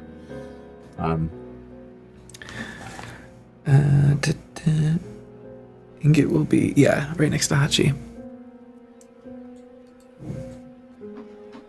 All right, so you make your way forward, further and further into the chamber, and this pit. Now that you're up near the edge of it, looking down into the pit, it's just, there is a fire down below. It doesn't look like an incredibly deep pit, maybe only 20, 25 feet, but down at the bottom, there is just burning coals and embers, and it is just emitting this sputtering light, but most and foremost, it's just emitting just thick clouds of black smoke, much of which hangs in the ceiling. You're pretty sure that through some natural chimneys, it's filtering out into the ruins above, but much of it is trapped down in this cavern. Over this chasm, this burning chasm, there's this swinging, rickety bridge, and everyone please give me a perception check. What is your quest? What is your favorite color? 19 for me, not 20! great. Nice. Nat 20. Nice. So 33. Wait. Yeah. Yes. 33 is very good. What does everybody else got? 17. 26? 17, 26, 19. All right. So, yeah, Fairel, you pick up on this, and it's no surprise because you're actually closest to the sound. This strange lilting sound coming from the north end of the passageway. Somewhere up here, there's this and then come floating out of the smoke are these tiny winged creatures with wings of flame, and they come floating up out of the smoke and they go blah, and let out blasts of flame, and that is where we are going to take a brief break. We are going to take a real short break here. We're going to let the cast recharge and get ready for the second half of this stream, folks. We will be back in just 10 minutes for the second half. Stay tuned.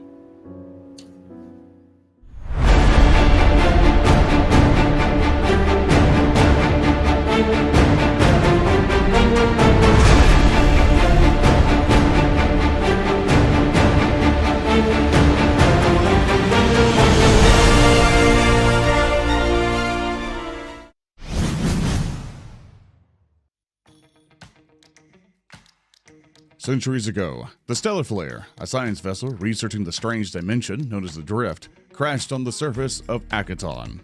Now, an android with a claim to the Stellar Flare wants to find the wreck and rescue its valuable research. The Stellar Flare's remains lie in the middle of an enormous junk field filled with malfunctioning technology, inhabited by predatory creatures and fought over by territorial space goblins. And there are whispers of an enormous robot made entirely of junk that wanders the scrapyards, eager to destroy everything in his path. Can your heroes broker a peace, reach the wreckage, and defend it against an army of scavengers? Junker's Delight is a Starfinder adventure for first-level heroes, and the perfect next step from the Starfinder beginner box. School's in session in Kindled Magic, the first volume of the Strength of Thousands adventure path. The newest students at the venerable Magambia School of Magic must begin their academic careers with tests of their skill and resourcefulness. The heroes can learn much from their teachers and fellow students, but must be aware of mysterious secrets and sinister plots. The rigors facing any Magambia students are steep, but the heroes must also contend with strange infestations and supernatural intruders in the school's ancient halls. Education is far from easy at the oldest and most prestigious magic academy in the world. For a quick adventure for first-level characters, discover Pathfinder Bounty somewhere below. While sheltering in a cave from a storm, the player characters discover a note from a stranded spelunker in need of immediate assistance. They must navigate the hazards and creatures of the treacherous caverns if they want to help their bounty make it out alive. 2 new adventures, including An Agent's Obligation and Breaking the Storm, Parting Clouds, await members of the Pathfinder Society. Learn more at pathfindersociety.club and join a game with friends from around the world or across the table. New adventures await members of the Starfinder Society in the Year of the Data Scourge. Mission Not Found and A Waltz Through Myriad Worlds are now available. Become a Starfighter Society agent at starfightersociety.club.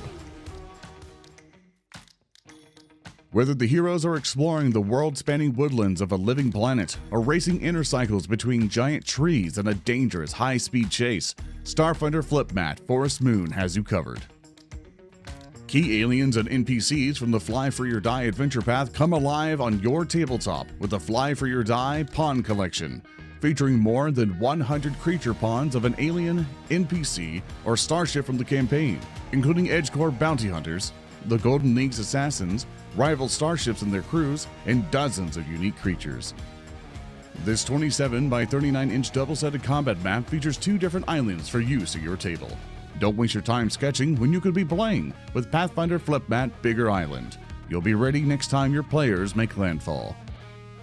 The next time your players are ready to explore a towering castle or imposing fortress, they won't have to wait for you to draw every wall or door in the complex. Pathfinder Flip Tiles Fortress Starter Set provides beautifully illustrated 6-inch by 6-inch map tiles and can be used to construct a sprawling fortification full of places for defenders to make their last stand. Find your path to friendship and adventure with these new releases and more at Paizo.com and your favorite local game store.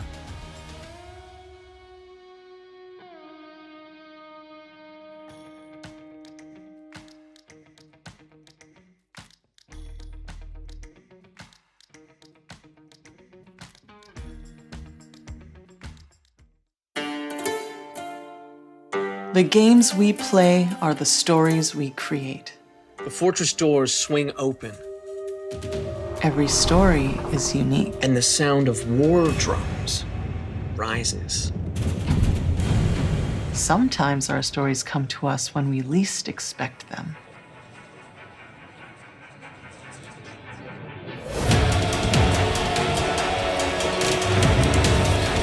We need to be ready no matter where inspiration strikes. And sometimes our stories are told over great distances.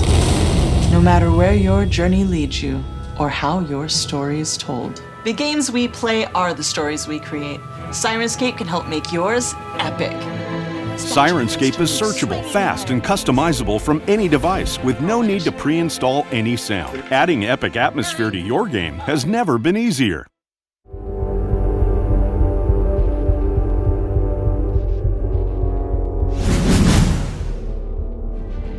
On the southern coast of Starstone Isle, not far from the town of Otari, the Gauntlet stands shrouded by cloying mists atop a centuries-old ruin in the Fogfin Swamp. Now, a pallid new light glows from within the ancient edifice, beckoning novice explorers to delve deep into the marsh to discover the truth behind the awakened radiance. The town elders of Otari say that the old lighthouse has been abandoned for ages, that the swamp itself holds little danger to the town. The town elders are wrong.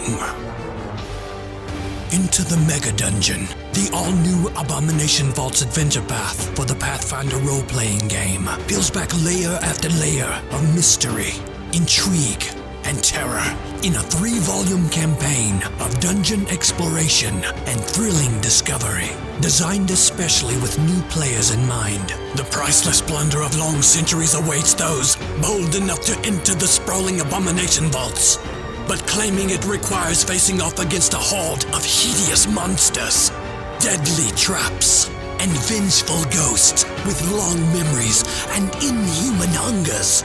The Abomination Vault's adventure path works with the Pathfinder Beginner Box or Pathfinder Core Rulebook and is your perfect gateway to thrilling adventure 500 years in the making.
Ruby Phoenix Tournament, the world's greatest martial arts contest, held in honor of the legendary sorcerer Hao Jin, the Ruby Phoenix. The final team standing in this once-per-decade contest wins a grand prize, their choice of a single item from Hao Jin's magnificent vault of treasures. This year, Hao Jin herself will preside as the grand judge. But to receive the honor of just even meeting the Ruby Phoenix, the contestants must first prove their mettle and strength in the untamed jungles of Danger Island. Only the 8 greatest teams will proceed to the metropolis of Goka to compete for the title of Ruby Phoenix champions during a year that promises to be unlike any other. Countless untold mysteries await the challengers. Will it be mysterious scoundrels like the Lightkeepers? Brave friends such as Tino's Toughest? Or will it be your team of adventuring heroes to claim the Sorcerer's Prize? Let the games begin with the Fists of the Ruby Phoenix Adventure Path.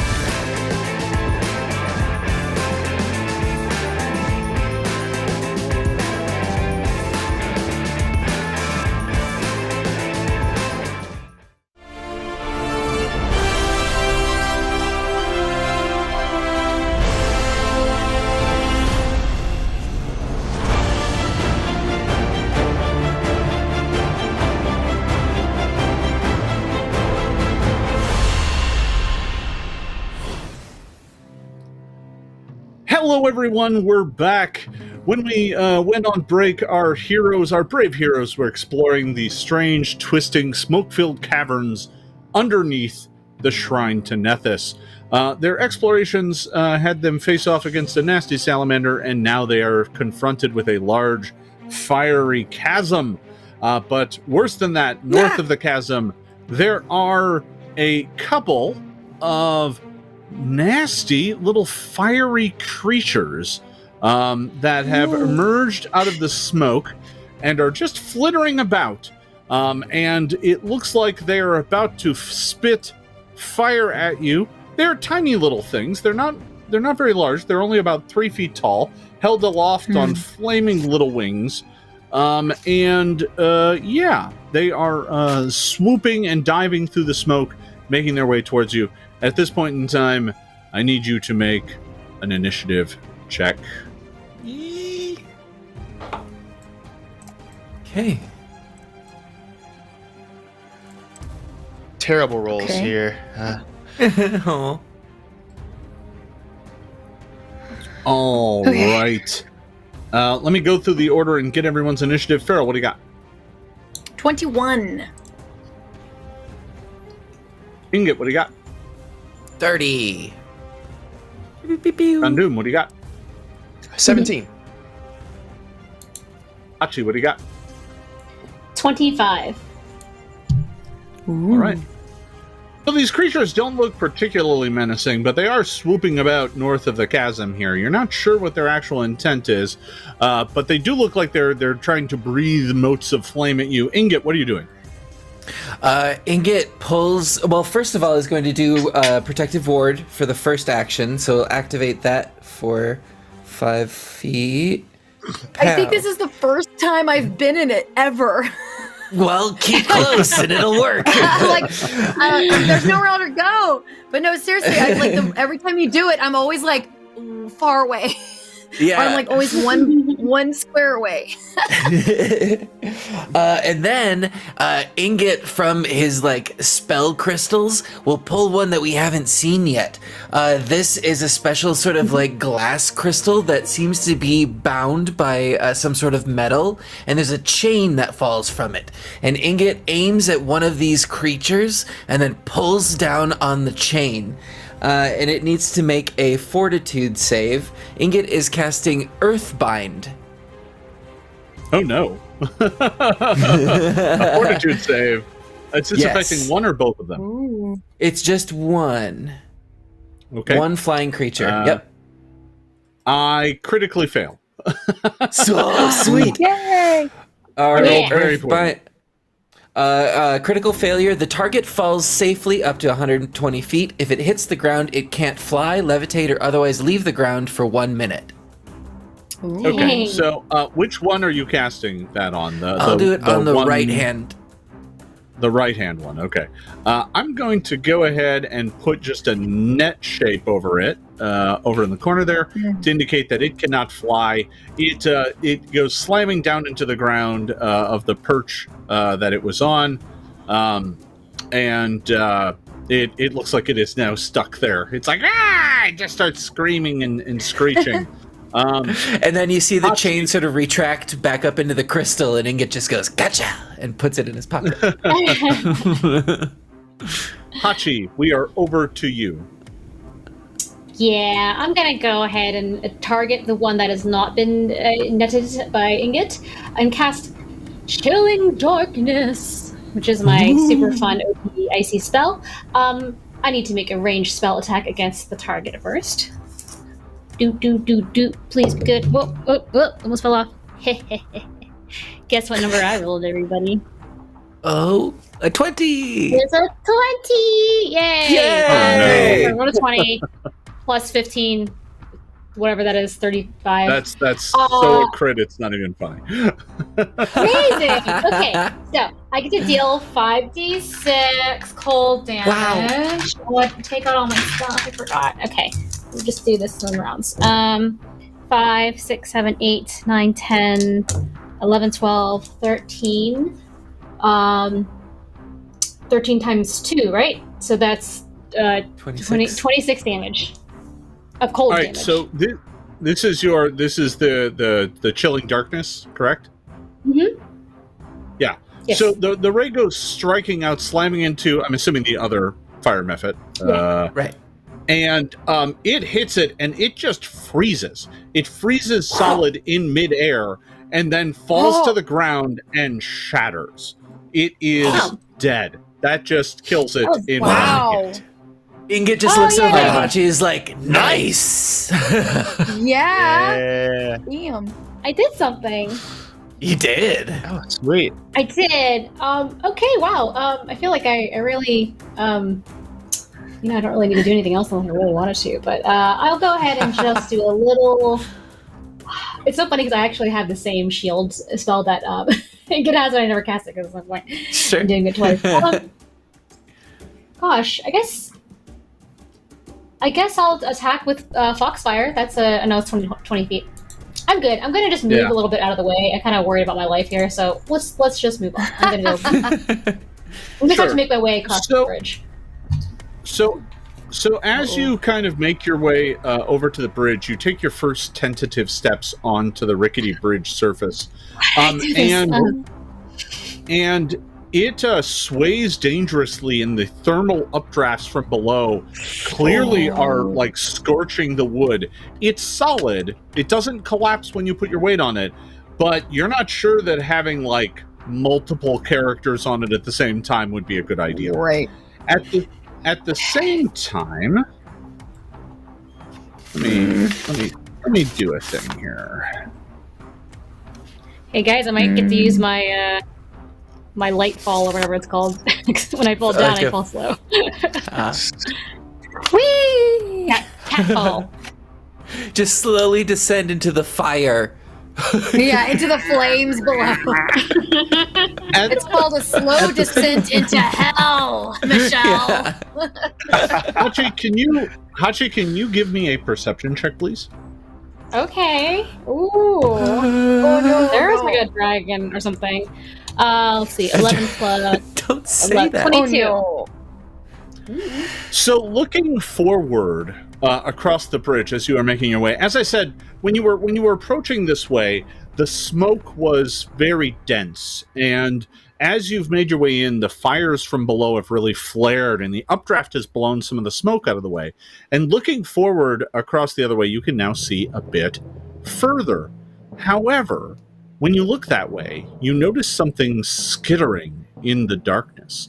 There is a form, a figure, that is over there, and it is crawling down the cavern walls, and as it gets closer, its form becomes more distinct because it flares to life.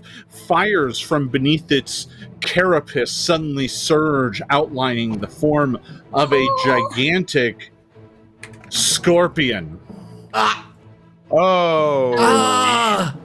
Wait, we fought these in the beginning, right? You did all fight a come full gigantic circle. scorpion in the beginning.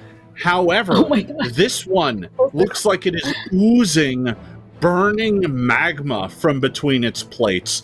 There is flames coming out of it, and its tail looks like it is dripping with molten stone. Ooh. But that sounds friendly.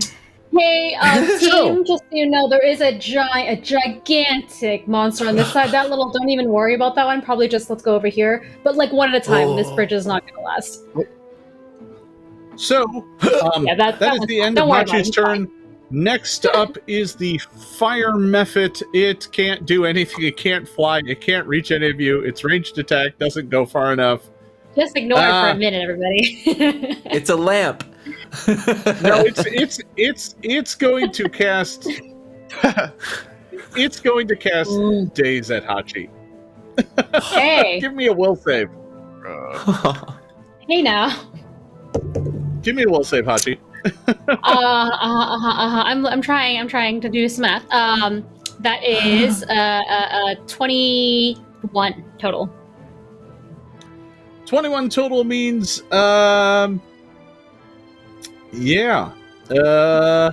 you take a very small amount of damage. Okay, you are going to take. Thank you. The daze is going to hit you with a mental jolt. You take 1 point of damage. Yay! Ow! But you didn't critically fail the save and were stunned. So, okay. Yeah, you just take 1 point of damage from the mental intrusion from the imp, which is just hurling invectives at you. It's just Okay, all right. It can't reach you. So that's it for its turn. Fairel. Yes. So he's okay. Little far. However, I think I want to save my spells for the big bad across the bridge. I think this would be a good time to use my halfling sling staff for one. You're just gonna throw things at it.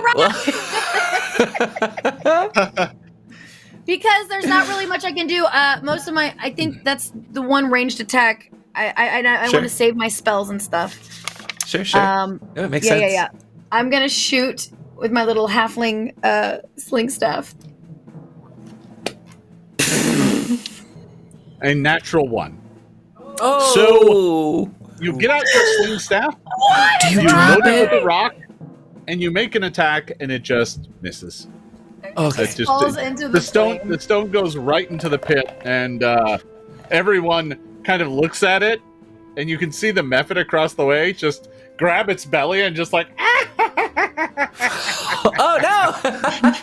Little does he know, I have another action. Oh! And I'm gonna try again. Penalty means nothing to me. Fool me once, shame on me. Well, I mean, it can't be worse than a 1, right? It's true. Well, it's not that great either. 19, that's better. And then is it minus 4? 2. Oh, that's right. Oh, minus 2 Who or are you 4? attacking? With my halfling sling staff again. Okay, well, a 19 minus 4 is going to be or minus 5 is going to be a 15, or 14. That's not going to hit anything. So, of course not. Well, I'm just shooting. I'm trying to put the fire out, really, with rocks. It's my main goal. Sure. Oh crap! I think you might need to reload it anyway. So I think it takes 1 action to load, but I'd have to double check. Great. Well, I'm just gonna make my way to the bridge. I'm not gonna get on it, but that's my turn. Someone else do better. I'm saving all of my good rolls for a more, intense villain, obviously. Fairel's just warming up. Or something. Yeah. You had to break out the staff, load it, and fire. So, actually, you had the staff out. So you had to load it and fire. So you can move after that, and that's pretty much your turn. Okay. Easy done. All right. Dond we are over to you. I really want to cross the bridge, but I know that's potentially very dangerous. Maybe just wait like 10 seconds. 10 seconds? I would just wait until one else Ingot is on can go. Oh. That makes sense. Okay, great. All right. Okay, from where I'm standing, I'm going to see if I can throw one of my shuriken at that the method that's across the way there. Sure. Yeah. Okay. We'll throw one of the. Not one. No. Okay, that's not good. No. That's not We're just good. throwing things Harder and It's just- harder. Everyone keeps throwing things at the method, and none of them get even close. I have never hit anything with my halfling sling staff, and I'm determined before this campaign is over to hit something. And there's a penalty if I make another like rain strike to it. Yes. Yeah. Right. Every And it's- additional attack is going to take probably either a -4 or -5. That Okay. adds up over time. So, yeah. I mean, you can Okay. still try. I mean, you're just going to have a penalty. Yes. Okay. Yeah. Cool. I'm gonna try again to do that. All right. All right. That's a little better. So that becomes 18 plus 13. So 20. Oh, that's gonna hit. 31. Yeah, that'll hit. That'll hit the method even with the penalty. That easily hits the method. As a matter of fact, those shuriken. Yeah, my shuriken. I don't think those are agile.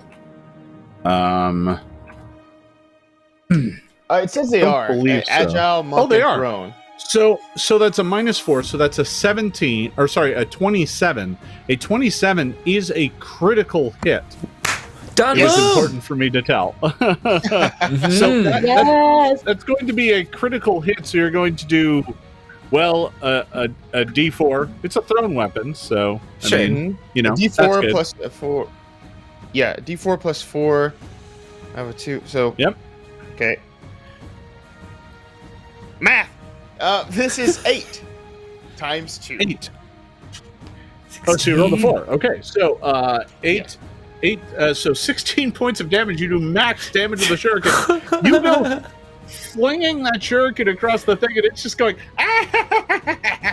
And then the shuriken embeds itself right in the thing's forehead, and it just goes. And then just slumps right off the cliff. It is also dead. And for the record, the shuriken, it looks like a metal playing card. Like that's what he throws. Oh yeah. Sure. Yeah. Ooh, and then it was like reflecting poor the bastard. fire in the canyon and stuff. Very cool. Oh yeah. So And Fairel just goes, I missed on purpose so you could have your glory. yes, that's it exactly. And it works better because the method was then laughing so hard. Okay, so Don, that was 2 of your actions because throwing shuriken is just an action. So you still have 1 left. I'm going to be honorable, and I never said that I recharged my spell strike after the last initiative was over. So I'm going to take the time now to breathe in and recharge that and focus up. No worries. Sounds good. All right. Top of the order, and the magma scorpion is going to go. So fast. Too fast. Yeah. Well, you can't Bye, reach guys. anybody. You're too far away. Oh. So, Good to know. what it's going to do instead is spit magma at Hachi. oh. Don't let it hit the bridge. It's probably going to be fine. I bet. Yeah, it'll be great. Ooh. This is. Oh my I would gosh. be on this. What? I hate it. No. Oh no. Oh, So- cool. Mhm. Did you crit? Oh no. Yeah, she did. I did. I rolled a natural 20. So that. Oh my gosh. Oh, okay, that's its range. The stat block in roll 20 made it seem like it did 40 persistent fire damage, and I'm like, oh no, that's just the range. Okay, it's just the way it was formatted. I was like, what is going on with that stat block? And that No, was no, the no. last we saw of Hachi. So here's what happens. My family. Hachi, take 20 points of fire damage as this hits you, Okay. and you now have 2d6 persistent fire damage as you have been lit on fire. So I'm going to go ahead and put the little fire symbol on you and put a 2 to indicate 2d6. Okay, that was its first. Yeah, that'll be at the end of your turn. Its second attack is going to be to spit magma at Fairel. You're the next nearest, so it's going to spit magma at you. Rocks? Okay. Now you're just the next nearest target. So here it comes. If I could hit the button. Oh, there it is. Armor class 25. That hits. That hits for 11 points of fire damage, and you are on fire as well, but it's only 1d6. This halfling's on fire. Sounds familiar. I know. And it's a theme now. Yeah. For its third action, it is going to skitter back into the darkness, giving itself cover and a bit of concealment by the smoke. Great. That is the end of its turn. Ingot.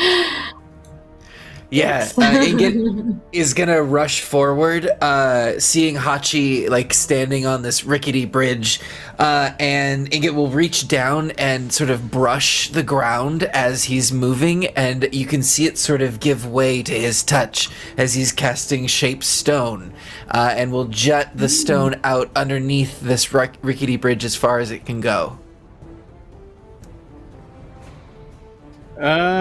Yeah, a cube of stone, 10 feet across 10 or feet. Smaller. Yeah.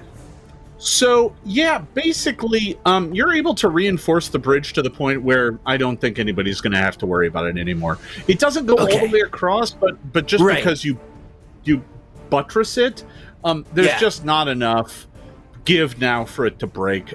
You're going to wager if everybody hops on the end of it or something, it could break, but like the stone that you put out is now kind of an arch to help support it. Okay. And then for the third action, just keeping up the protective ward and expanding it 5 feet. Okay. Sounds good. That is Ingot's turn. Very, very useful. Hachi, you are on fire. I'm bleeding. I'm on fire and I'm bleeding. Do I do the fire first? Or do I do it at the end of the turn? Bleeding? Bleeding damage first or at the end of the turn? The fire damage that you're taking will be at the end of the turn. Okay, sorry, I got confused. Okay. Yeah, no, you're not bleeding from anything. You're just on fire. Do I do a save to put out the fire, or? So the way persistent damage works is at the end of your turn, you will take the persistent damage, and then you get a flat check. The flat check is DC 15. If you make the flat check, the fire goes out. You can spend 2 actions to attempt to put out the flame. Roll on the floor, pat it out, do whatever. And that gives you another flat check before the end of your turn, which means you could put it out before you take damage. If you do something that would automatically negate the type of persistent damage you're taking, so for example, douse yourself in a bucket of water, it goes out automatically. But you have to have the right tool for the job. Okay, I'm gonna take a little peeky at my bag. Yes, dumb. Alright, I'm gonna do this. I'm gonna cast Life Boost on myself as a hex, because I'm not doing great. Okay. I've healed myself. So I do, so I gain it on my turn, so I'll go ahead and get the 6 now. And then I will use 2 actions to put out the fire, I think, just at this moment. I just sheepishly kind of just get down on the ground. I sort of roll backwards away, like sort of like back towards Ingot, like, get out of the way, I need to roll and get this fire out of my... So go ahead and bounce me a flat check, and if this fails, then we'll deal fire damage and roll it again. Yeah, it's an 11. An 11. So you're going to take the damage. Yeah, that's a waste of time. All right, let's do here the comes the stance. So take 7. Oh, so you're doing it. Okay, 7. Yeah, I got it. Take 7, and then roll me a flat check again. Oh my god. Whoop. That's a 15 flat. 15 will do it. The fire goes out. All right, Hachi is no longer on fire. That is the end of Hachi's turn. Fairel. Go get it. Can I make healing plaster right now and use it with battle medicine so I can? Yes, but you would still need to spend the actions to cast healing plaster, which it says 10 minutes, but because I have battle medicine, I thought maybe since I'm able to like heal even in battle, it balances out. The spell takes 10 minutes. Oh no, the spell has a duration of 10 minutes. Its casting time is only one action. Oh, I wrote that wrong. It said I just wrote 10 minutes. No worries. Perfect. So it would take you one action to cast it, then one action to battle medicine yourself. So you would still have one action left. Battle medicine Hachi. Oh, you want battle medicine Hachi? Okay, sure. I mean, myself too, but her first. She's I think in worse shape than I am. Yeah. All right. I would like to do that for her. Yeah, go ahead. Perfect. So that is what I'm gonna do. That means I roll. Let's see, what am I rolling for that? It's heightened. Sorry, I'm just trying to find. I have the new book open and the core book open. What Are you trying the higher DC? Are you trying the higher DC medicine check? I do. All right, that's DC 20. All right, that's. Wanted to make sure. Uh-oh. Yeah. Oh. Halfling luck? That's halfling luck? You might be able to halfling luck this. I think it allows you to redo a skill check. I have it. Yeah, and it allows me to do a skill check. Go ahead. Yeah, sure. Yep, go ahead. Oh, come on. Rolled an 8. 8? But what's your medicine? What's plus your medicine? My medicine. Plus my medicine. Never mind. Yeah. Plus 15. So that's good. We're good. Still better. All right. So that's 4, or that's 2d8 plus 10 back to Hachi. Ooh, there you go. 22 points for you. 21 points for you. There you go. 21. Yay, right. 21. 21 hit points. And now we can go fight a big bad. But I also have this hilarious image of Fairel being on fire while tending to Hachi's wounds. I forgot I'm still on fire. Yeah, just bring it on. I'm just like, it's fun. Look, Fairel's been on fire before. Nothing new here. She has so much dirt on her. It's just kind of, the layer of mud. You do still have one action left. I don't know what you want to do with it. I'm gonna attempt to not be on fire. Is what I'm gonna do.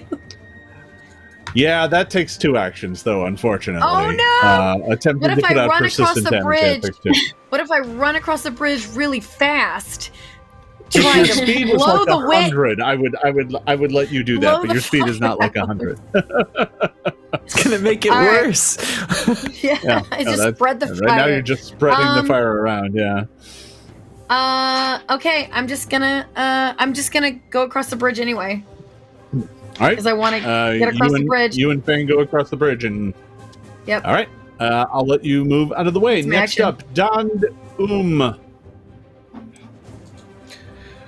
Whew, let's go. Dond would like to cross this bridge as much as he can here. I believe I have a movement of 30. So I'm going to go there. I'm going to do something here, and I'm going to use another sort of round of movement here. Yep. Yeah, so this thing has crawled back up into the corner like how... I don't know if you've ever seen how scorpions will hide under rocks. They'll pull themselves in and just make themselves really small. But this thing's so big that it's just this giant, gross, carapaced insect kind of up in the corner. Or arachnid, I guess. It's not an insect thing. But it's also made of magma, so I don't know what it is. Forget it. Monster. It's a monster. It's a monster. It's a monster. All right. But yeah, that was one action. What are you doing next? Does it take anything to climb over this? Anything? So that is a bit of a ledge there. It's only a couple feet high. It's about 2.5, 3 feet high. You can climb up it as an action without a problem. There's also kind of a natural staircase off to one side. See that kind of down here? Yeah.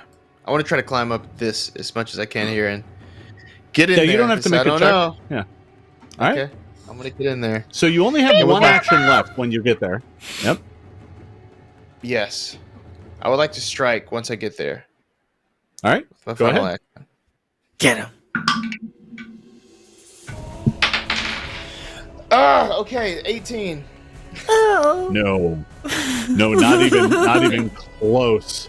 Yeah, you swing at it, but that bounces off its rocky carapace and does not do anything at all.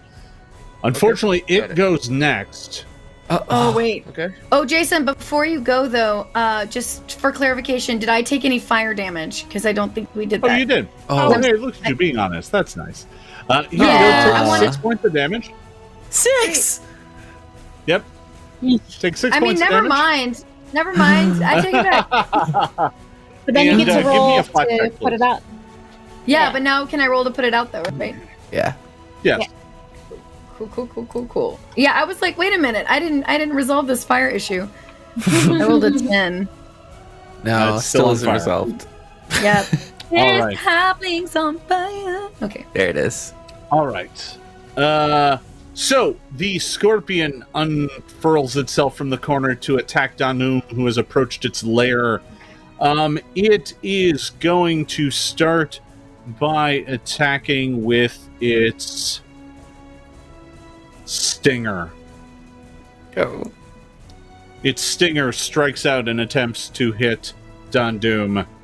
Oh my god. That hits. Armor class 30 for 17 points of piercing damage. You are now on fire from the tail sting. Oh no. Got it. Okay. Alright. Glad I healed earlier. And as the stinger pierces you, you feel it inject burning hot venom into you. I need you to make a fortitude save. Alright, fortitude. That is a 20. Isn't that good enough? So- Is it good enough? Is That it is good? not good enough. No. Oh, no! I didn't think so. You are now burning from the inside. You immediately Oh my take an God. additional 3 points of damage. no. You have magma scorpion venom. I'm going to put this little, we're going to go ahead and put this little skull symbol on you. on, Just so I come on. remember. And you're at stage 1 of that. Okay. So you are also enfeebled 1. Okay. And this is going to give you a penalty of 1 to basically everything that has strength added to it. So your attack rolls, your damage rolls, and athletics checks. Okay. So Got it. you have been poisoned. That was its first action. Its second action is going to be to attempt to grab you or attack you with a pincer. Here we go. Oh, you know what? That's going to be 5 less because I hit the wrong button. So that is only an 18. I rolled a 3. So that's going to miss. And then it will take its third action to attack you with its pincer again. It's a shot in the dark. Yeah, it's a bad roll. All right. Missed So as well. it snaps at you twice with its magma pincers, but does not manage to get you. You are on fire both outside and within. That is the end of the magma scorpion's turn. Next up, Ingot. This thing has yet to be hurt. Oh gosh. Okay, well, Yet. Ingot is still prepping a little bit. So first of all, the one action keeping up the protective ward and increasing 5 feet, and then you can see that Ingot has sort of taken in what's been happening with this scorpion and consults his nails, which we've seen used before for elemental protection. And this is a new skill that he has. He's going to start tracing patterns over his body. And as he does, he's choosing a color. The color is red for fire on this one.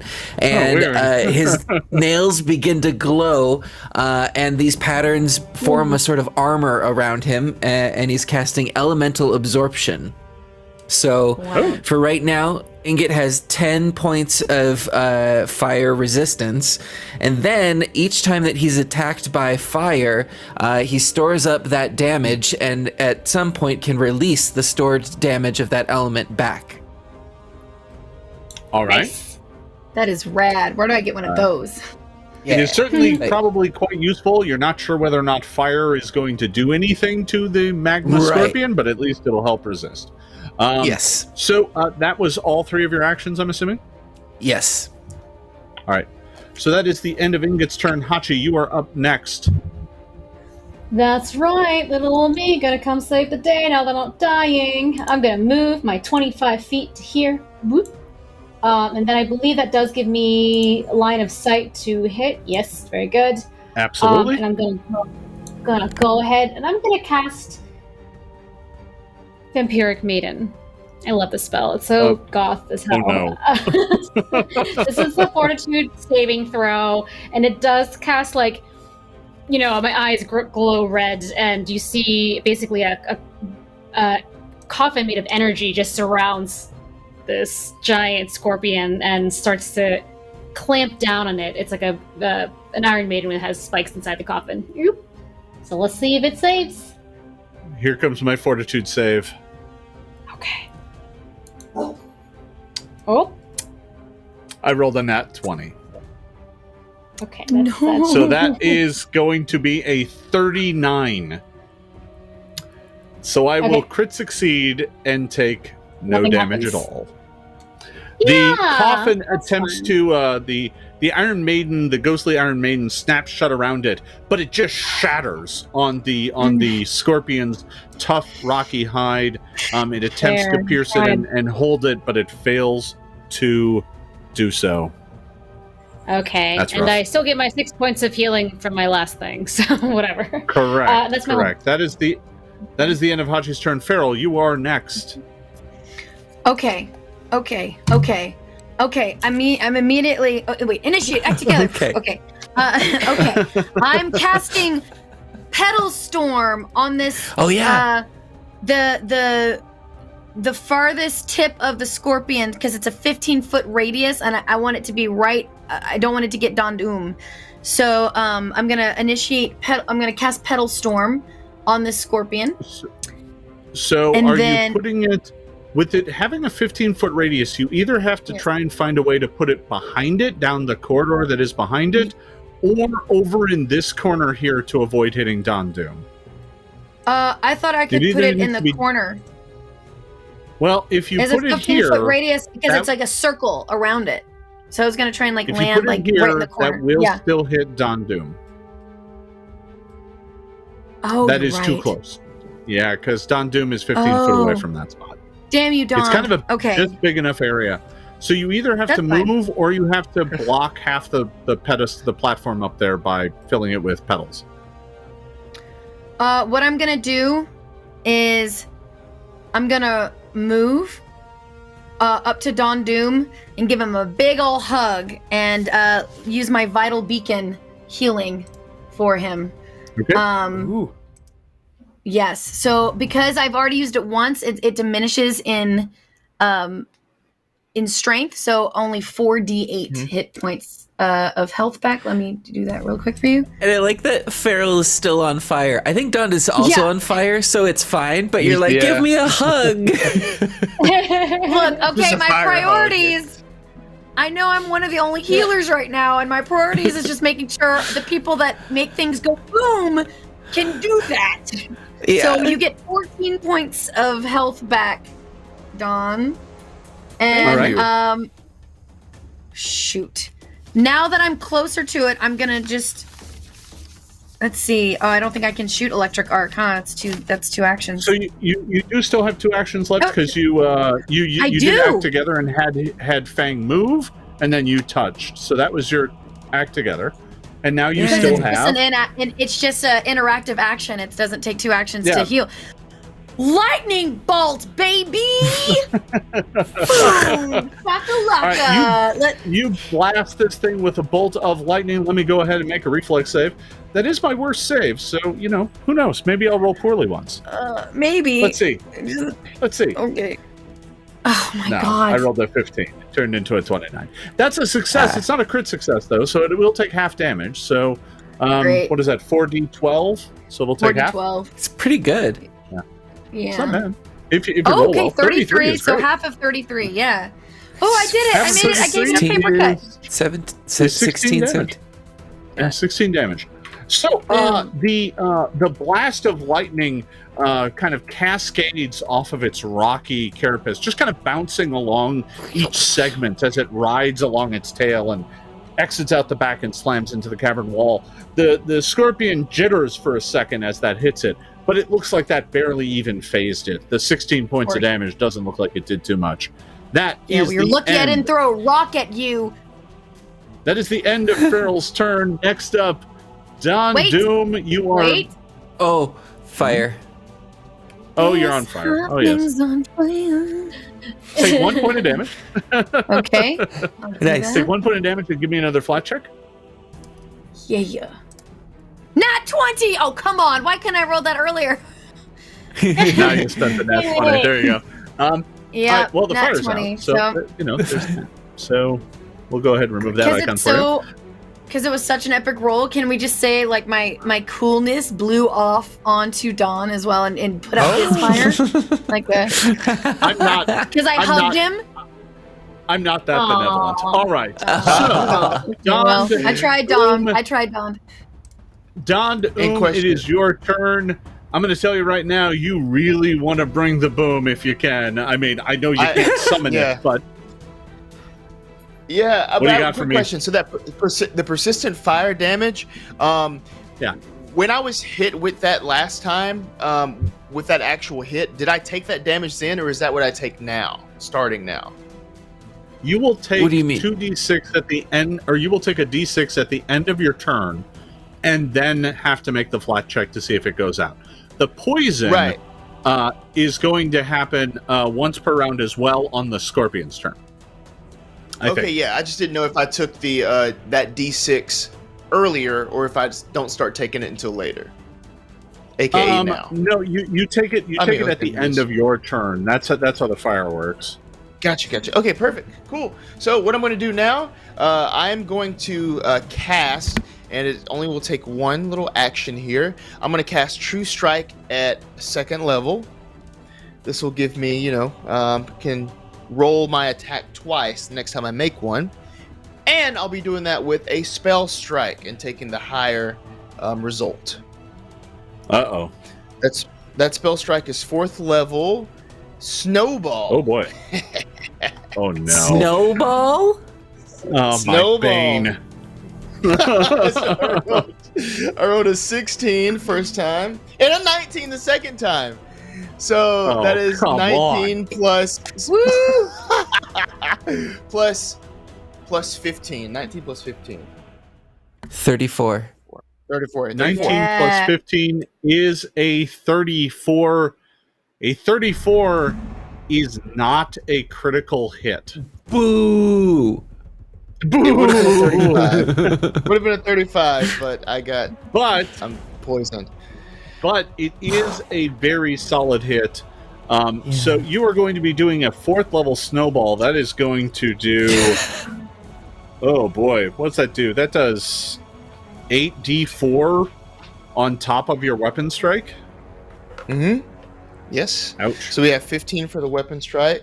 And let's do the 8d4. Let me get that going here. Sorry, y'all. This might take a minute. It's damaged. Go for it. Take all the time you need. Kill it, please.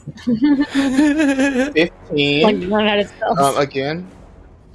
So now we're at 30. Let me roll 3 Yay. more. 36, 39. 39 points of damage. Some of that is cold. It looks like the cold hurts it even worse, so it takes an additional 10. That's going to be 49 points of damage. Your blade slams into it. Some of its carapaces kind of freeze and crack. And the moment they do, like magma, this kind of glowing orange goo comes out and hisses to the surface, bubbling and snapping as it does. However, this thing looks relatively unfazed. That looks like it hurt, but it is still up and fighting. That did not put it down. And that is the end of Don Doom's turn, correct? Yes. Yeah. Except for the fire. I need the fire.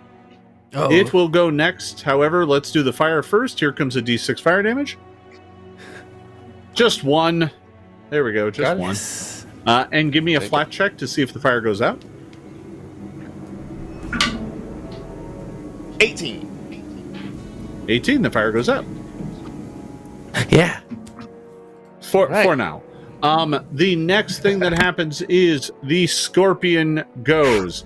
Its first action is going to be a tail strike against Fairel. Here it comes. Why? Why? Because you're there. Why? Armor class 33. Miss. Just kidding. You wish. I guess I wish. Yes, it is. Yes. All right. So take 34 points of damage as you are pierced straight through by its stinger. What is it with me being on fire and impaled all the time? Oh. Well, unfortunately, it means you're also on fire again. And it was a crit, so it's going to be 2d6 again. And I need you to make a fortitude save. Jason's not messing around anymore. 24. 24. That is a failure. You are also poisoned. No. Take 6 more points of fire damage. You are enfeebled 1. Oh my gosh. No one wants to hug me now. Poison stage 1.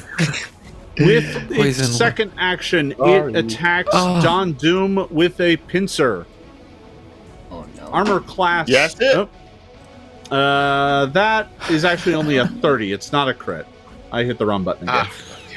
So that's 14 points of damage.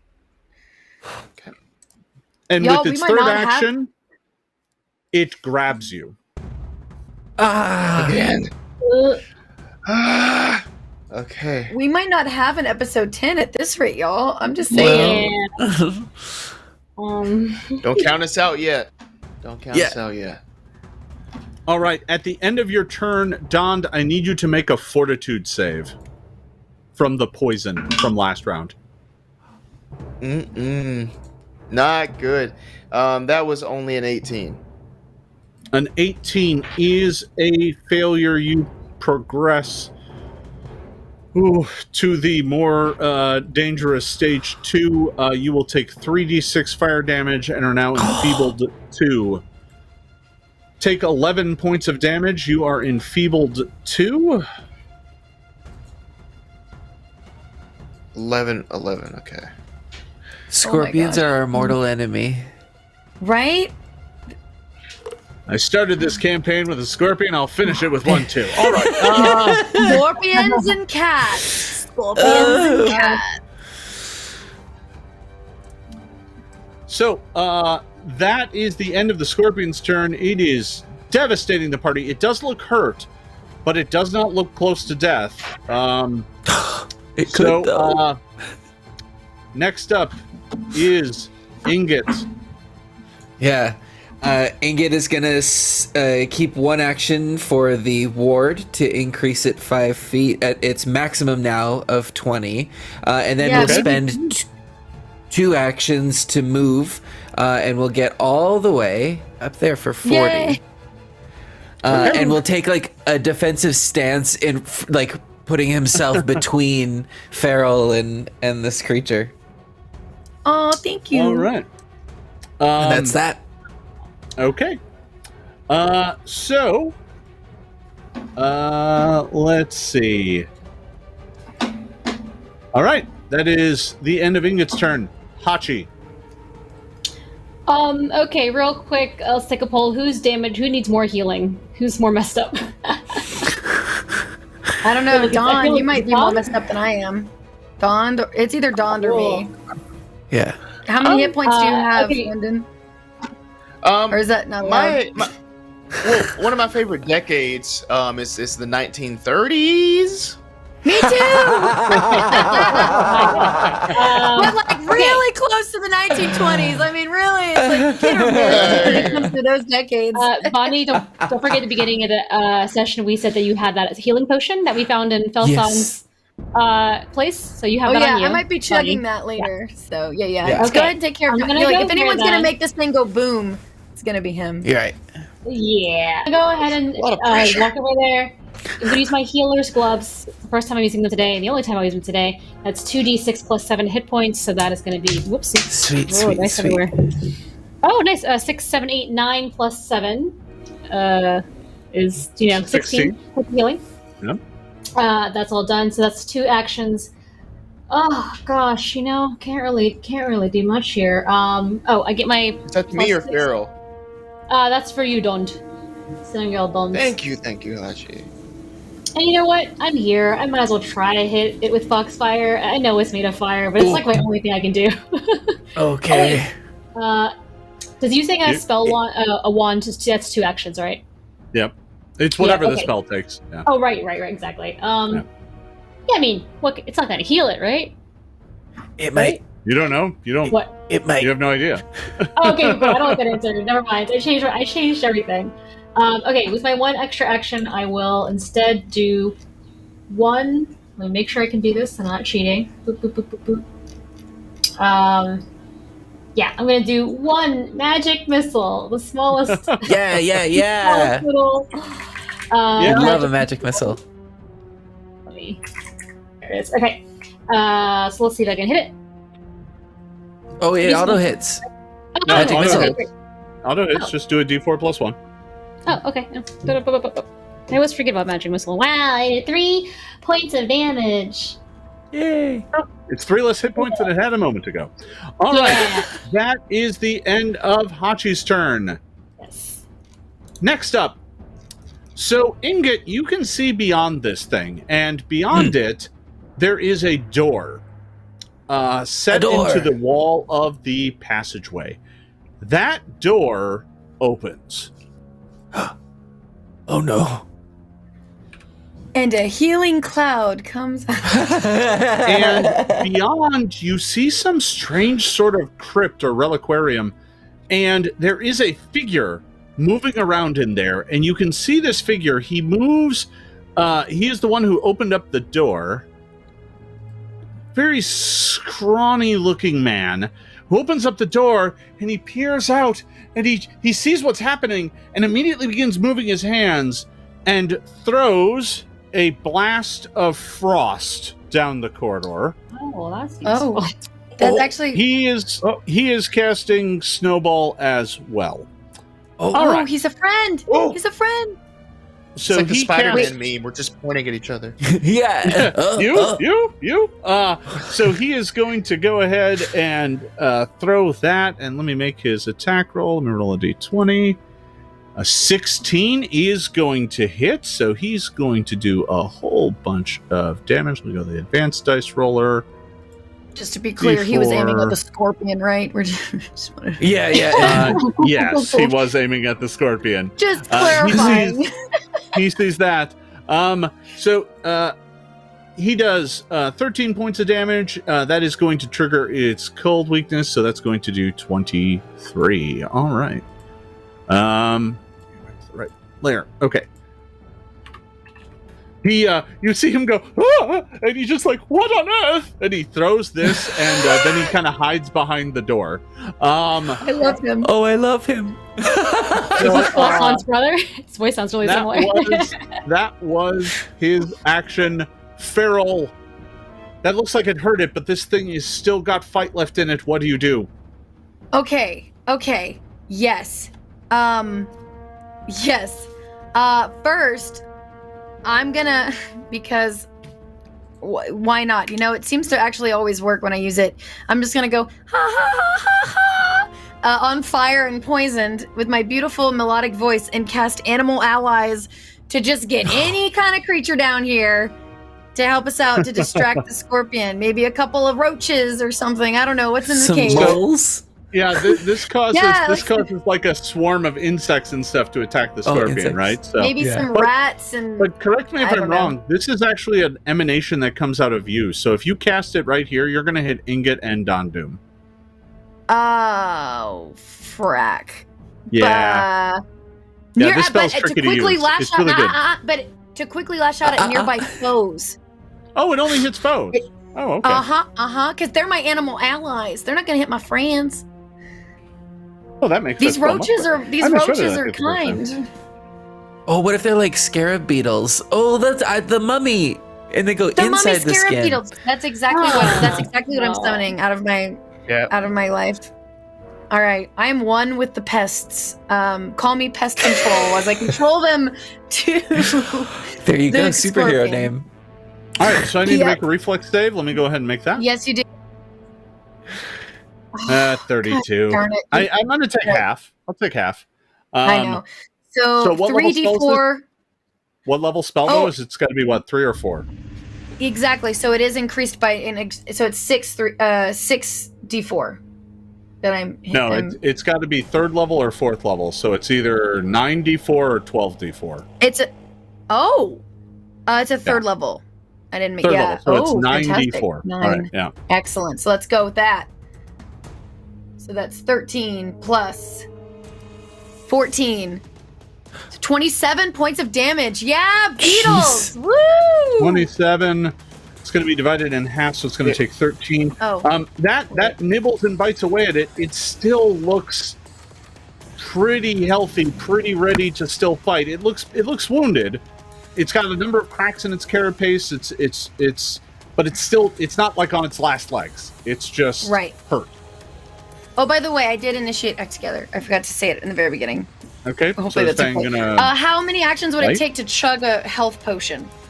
Well, Fang has to take one action if you're acting together. So is he going to bite? No. Well, I was going to try and use Primal Roar. I'm trying to use all my new stuff. Because I'm trying to showcase all the cool stuff that we can do when we level up. No. Even though I appreciate that, but you can't because it's multiple actions. So yeah. Oh, that's you right. can you pretty much just are going to get a bite. Well, he's gonna do that. He's gonna bite him. Right. That's exactly what I wanted to do. More damage is more better. Oh, good job, Fang. Fang bites for 6, 28. 28 will hit just barely. Oh, jeez. Okay. Yeah. Well. Cool. Let's see. 1d8 plus 4. So that's 6, 7, 8, 9, 10, 11, 12 points of damage. Good job, Fang. Good job. Yeah, it was definitely worth it. All right. So you still have one action remaining. And that's when I would like to chug that healing potion. You'll have to get it out. No, wait, you could have that on your belt. Sure. Yeah, go ahead. It's fine. Go ahead and drink it. I had it. Yeah. I had it in my hair. No, you can have a few items on you. I'm assuming you do. No worries. Okay, so go ahead and grab the healing from that. Do you know how much that is? That was a moderate. It was moderate. So let me pull it up real quick. It was 3d8 plus 10. Oh, thank God. 13, 23. Woo! All right. At the same time, take 6 more points of fire damage. Yep. And give me a flat check. You pour the potion on you. Hit points go in, hit points go out. I rolled a 5. How did I do, Jason? Tell me. You're still on fire. No. John, Hello, we're back in action here. First thing, I'm going to recharge my recharge the spell strike. Second, I'm going to make another one. The last one I have here at 4th level. What spell is it? It's also snowball. Oh boy. Oh boy is right. Oh, this is not that good. I rolled a 6. Did you already use your 22. hero point? No, I haven't. This might be a good time. I love This how is a everyone moment. always reminds me. Yes, I forget too. Even worse, that comes out to an 18 total. You swing wildly, but it does not manage to connect. Okay. The scorpion now gets to go. First thing it's going to do is attempt to sting Ingot. Yeah, fight me. He's all rocky. Armor class 32. That'll do it, but it does not crit. All right. So take 14 points of damage. You are on fire. Okay. Oh, was that wasn't fire damage at me then though? That was a strike, right? Oh, there was some fire damage in there actually. Sorry, let me double check that because I believe some of that is fire damage. I have Join the resistance club. Be on 10. fire. Yeah, let me look. So 5 plus 9. As soon as this, sorry. The sting does not do fire damage. You get persistent fire damage from being hit by it. So got it. Once you will end up burning through that resistance when you take the fire damage from being on fire. Yeah. So it does do 14 points of damage. I also need you to make a fortitude saving throw.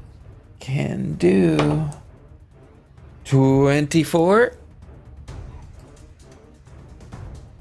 That might not be good enough. It's not. You are also poisoned. Dang. So you are going to take some fire damage right now. Ooh, this will be effective. I have a resistant, and I maybe immunity to poison because of being a rock dwarf.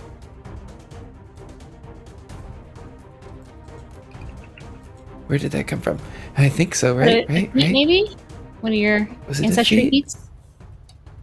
Did you? I mean, I doubt you're immune to poison. That's ridiculous. Right, it may be resistant. Yeah, I think it's resistance to poison. But I don't know what that means in this case. Rock dwarf. Well, rock dwarf makes it so that you can't be moved as much. Did you take a feat that lets you be more resistant to poison? Maybe. I'll let you figure that out. Okay, sorry. Yeah, it's fine. It's fine. Yeah, no worries.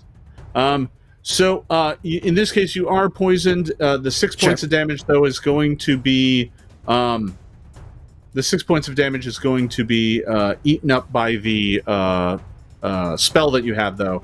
But you are enfeebled 1. Enfeebled 1. I mean, it doesn't overly matter much for you because it's not like you're making a bunch of melee attacks, but yet. Yes, indeed. Okay. Let's see here. Okay, so that was my sting attack. My next attack is going to be a pincer attack. This one is going to go at... Oh boy, I have foes everywhere. Well, let me just go ahead and roll a die. Okay. This one's going to go at Fairel. Here comes its pincer. Bring it on. No. Armor class 28. Yeah, you hit me, and what? Take 17 points of damage. Okay. That's fine. That potion was great. All right, yeah. And with its third action, it will grab you as well. So it can, it's then, oh wait, I need to maintain the grapple. Is it going to grab myself and Fang, or is it just going to grab me on top of Fang? It's just grabbing you. It's just grabbing you. Okay. So Fang can still... And it's going to maintain the grapple. So it now has Donned in one claw and Fairel in the other. You are immobilized and flat-footed. And and it's just holding you. It's stinging madly and trying to hold all of the targets around it to prevent it from taking harm. That is going to give you it's going to make you flat-footed, but it's not otherwise going to harm you. So yeah, that's what it does. It doesn't have constrict, so it's just holding you. It's just sitting there, letting the poison do its work. All right, that is the end of the Magma Scorpion's turn.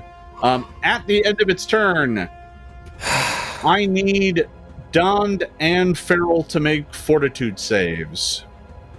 Oh, for poison? Oh. Yep. 13. Oh, no, sorry. Fortitude, that'd be 26. 26. Dond, you don't take any damage this round. As a matter of fact, the poison starts receding. Yay! So that's good. That's good. Fairel, what do you got? What do I have? I have Fang, so I guess I can't. I'm grappled. Oh, right? no. Well, you need to make me a fortitude save. Oh, No. right. I'm looking at all my spells, trying to. Yeah. No worries. I'm planning ahead. I'm ahead of the game, or way behind. Oh no, I'm a 6. You have progressed to stage 2. You will take another 3d6 fire damage. Here it is. Take 11 more points of damage. Cool. Okay. Yep. All right. That is the end of its turn. Ingot, you are up next. Yes, Ingot will spend one action to keep the protective ward up, but it doesn't get any bigger. And then will again call out the trusty Ray of Frost crystal and crack it and send a Ray of Frost sort of upwards, like from where he is. Give me that attack roll. Okay. 31. 31 will hit. Yes. Go ahead and deal damage. That's not a critical hit, but it is a hit. Okay. 4 plus... Oh, yes. 8... What was it? Plus spellcasting modifier. Okay, 12. 12, and that's heightened all the way to 4th level? Yep. All right, so 12 points of cold. It's going to take 10 more, so it's going to take 22. This thing is looking very badly hurt, but it is still up and fighting. It looks... That last hit really took a lot out of it, and now it's really starting to stumble around. It's currently holding 2 of you. The poison is racking through you. You're on fire. It's desperate to try and put an end to you. Speaking of which, here's your D6. It doesn't do anything. You take 5, but it's absorbed by your energy armor. Yeah, and so you can see that the patterns start to glow with that energy as it absorbs it. Yeah, so you can also make a flat check to see if the fire ends, but I'm going to move along and we'll figure out how that plays. Okay. Hachi, 18, it is your yes turn. It does. Oh, it does. Okay, I'll take it off. I use my last bit of chilling darkness on this little guy. So, here's my spell attack roll. Is this from the wand? This is a prepared spell. okay. Yeah, Cool. I have like 3 slots in the third, and they're all garbage. Except for this one. That's a 25. Does that hit? 25 does not hit. True. It's gonna miss. Comes up short. I don't hit it. The cold blast just passes right past it. That's you almost nailed it, but it you're pretty sure that would have probably ended it too. You have 1 action left. Sure. Gosh, what? Should I hit it with that magic take missile? cover. You could. I hit it with magic. I hit it with magic missile. Where's my D4? Yeah. Another 1 missile. 5. 5 with damage. Is it dead? How much? 5 total. No, it's still up. that hurt it. It's still stumbling around, but it's still up. What a waste. Alright, it's the turn.